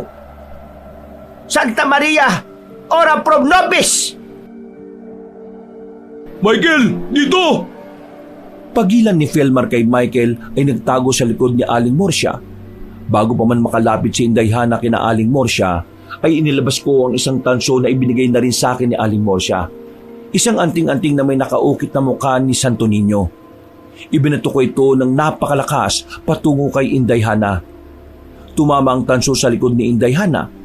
Kahit maliit lang ang tanso, naglabas ito ng malakas na usok at umalingaw sa kanyang pagtama. Napapalingon si Indayhana sa aking Kabanong. Nagngingipin sa galit. Ang tanso ay tumalsik, ngunit nag-iwan ng marka ng paso sa kanyang balat. Ang kanyang mga mata ay tuluyan ng naging apoy. Rodolfo! Ikaw! Ikaw ang sisira sa lahat! Ako ang harapin mo! Nakatingin na siya sa akin Kabanong. Ang kanyang buong atensyon ay nasa akin na. Ang kanyang mga kuko ay humahaba. Handa na siyang sumalakay. Daan-daan akong ngumiti Kabanong. Kahit pagod na ako, pero hindi rito natapos ang aking dapit hapon. At hindi ko hayaan si Hana na hindi na masilayan ng bayang ito ang pagsapit ng bukang liwayway. Ngayon na ang katapusan mo, Indayhana! Tatapusin ko na ang kasamaan ng angkan mo! Nagpalitan kami na matinding tingin. Si Felmar at Aling Morsia ay handa ng sumuporta, habang si Michael ay nakayuko. Nagdarasal ulit. Nagpatuloy naman sa pakikibaka si Aling Morsia at Felmar sa pamilya ni Indayhana. Yun ay kung abutan ka pa ng bukal liwayway.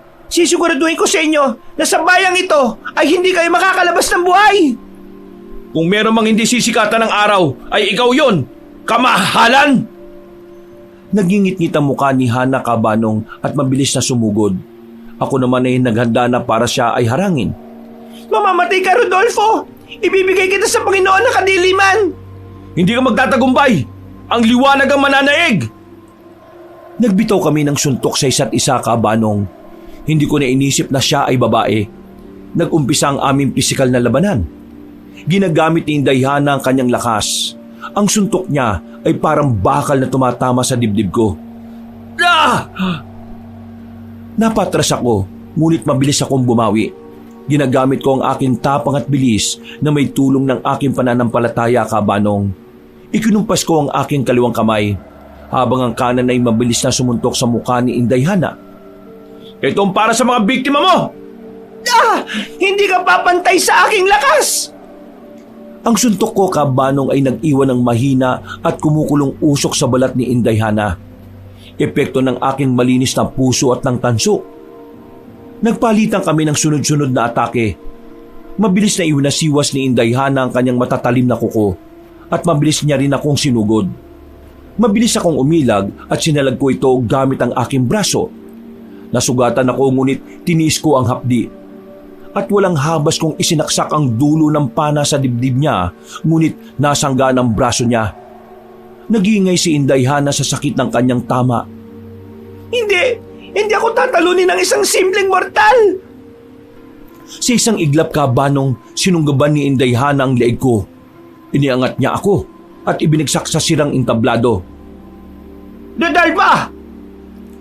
Hakbang sana si Felmar papalapit sa akin nang pigilan siya ni Aling Morsia na ikinagulat naman ni Felmar. Aling Morsia! Hindi! Ito ang kanyang laban! Manalangin tayo! Nakita ko ang pag-aalala sa mukha ng aking mga kasama. Naalala ko si Michael na balak nilang ihanda at ang mga inosenteng biktima na naihanda na nila. Lumabas ako, Kabanong, at inisip kong walang puwang para sa pagkatalo. Kahit mag-isa ako, hindi ako susuko! Sinipa ko siya at tinakbang ko ang aking paa. At sa isang huling pagkakataon, inipon ko ang lahat ng aking lakas. Ang lakas na nanggagaling na sa aking pananampalataya. Nakita ni Indayhana ang nag-aapoy na determinasyon sa aking mga mata. Tapos ka na! Sabay kaming sumugod, Kabanong. Ang isang malakas na atake ni Indayhana ay nakatutok sa puso ko. Ngunit mas mabilis ako.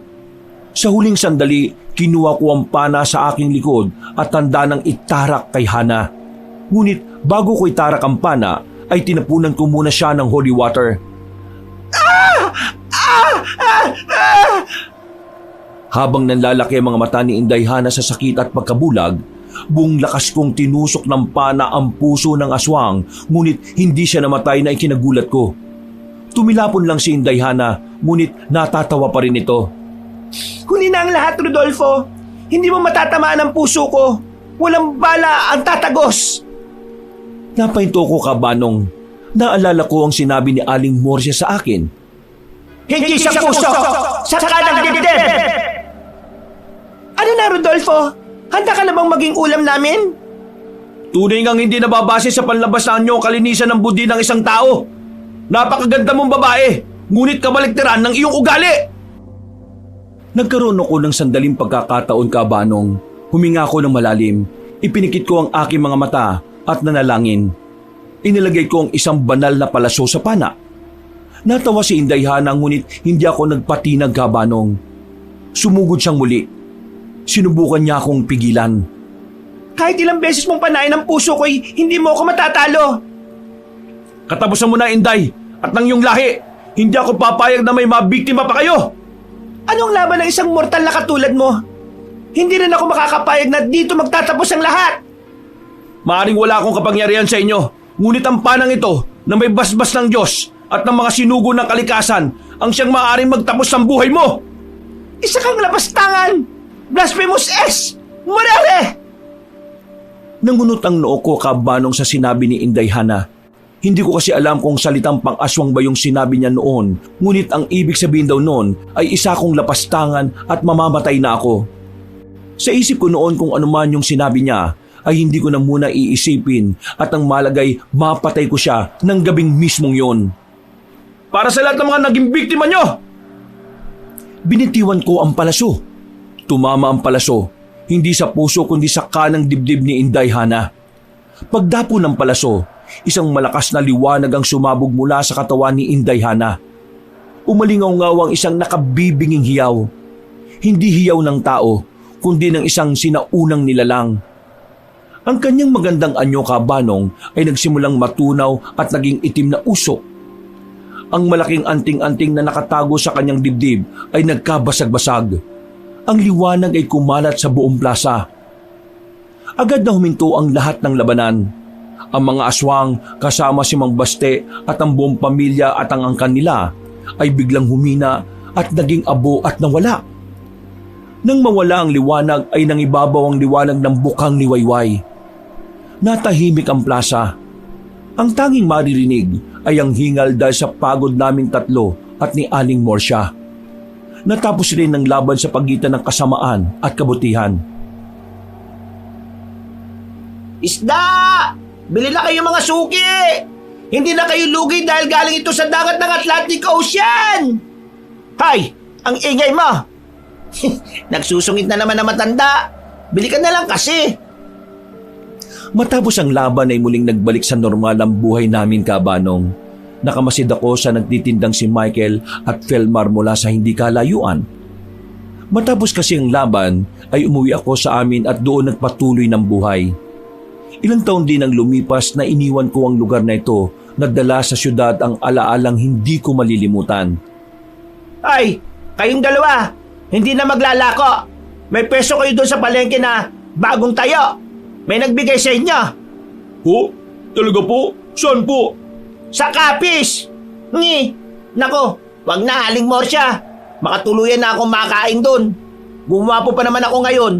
Nako, wag na! Hay, bagak! Doon sa palengke sa bayan, yung bago. May pwesto kayo doon. Pero sino po nagbigay sa amin, Aling Morsya? Ako. Nanlaki ang mga mata nilang dalawa nang makita ko kabanong. Matapos ang maraming taon, ngayon lang ulit kami nagkita. Napayakap sila sa akin sa tuwa habang si Aling Morsya ay natatawa lang. Akala namin nakalimutan mo na kami, Rodolfo eh. Pwede ba yon? Lalo na ngayon may bago tayong misyon. Hindi ba Aling Morsya? Napatungo naman si Aling Morsya kabanong habang napapangiti. Misyon? Ano? Maglalako tayo ng isda sa lugar na may aswang at maging antingero. Ano? Maglalako? Aray! Sigaw nila kabanong nang pinagbababatukan sila ni Aling Morsya nang dala nitong patpat. Mga kabangers, mga kayanggaw, si Kabanong po. Bago po tayo magwakas, nagpapasalamat po ako sa lahat ng mga sumubaybay ng kwento natin ngayong araw na ito. Kung nagustuhan niyo po yung kwento natin, kung maaari lang ay mag-subscribe po kayo kung bago lang po kayo sa channel natin. At huwag niyo rin pong kalimutan na pindutin ang notification bell para lagi kayong nanonotify pag may mga bago tayong mga kwento. At huwag niyo na rin po kalimutan mag-comment at mag-like. Kung medyo nabitin po kayo sa kwento natin, maaari pong bisitahin niyo po yung iba pa natin mga channel, yung Pamela Clamil na channel natin. Ako rin po ang nagnanarrate doon at minsan si Lolo Pael. Ako rin po yun. Huwag niyo rin pong kalimutan mag-subscribe kasi konti pa lang po ang subscribers natin doon. At mag-comment at mag-like na rin po kayo. At kung gusto niyo po talagang napakagandang channel, bisitahin niyo po yung bagong-bagong channel natin. Yung Kabanong version 2.0 kung saan meron pong moving images doon. Kaya meron na po kayo mapapanood at mapapakinggan nyo pa rin yung magagandang narration natin na meron na rin pong music and effects. O di ba mas maganda? Huwag nyo rin pong kalimutan na mag-subscribe sa channel na yon para makasama kayo sa first 100,000 subscribers ng channel na yon. At para hindi po kayo mahirapan na hanapin ng mga channel na nabanggit, ilalagay po namin sa description o sa pin comment yung mga link ng mga channels. Hanggang sa susunod na mga kwento, wakas! Ang pisikal na anyo ng isang tao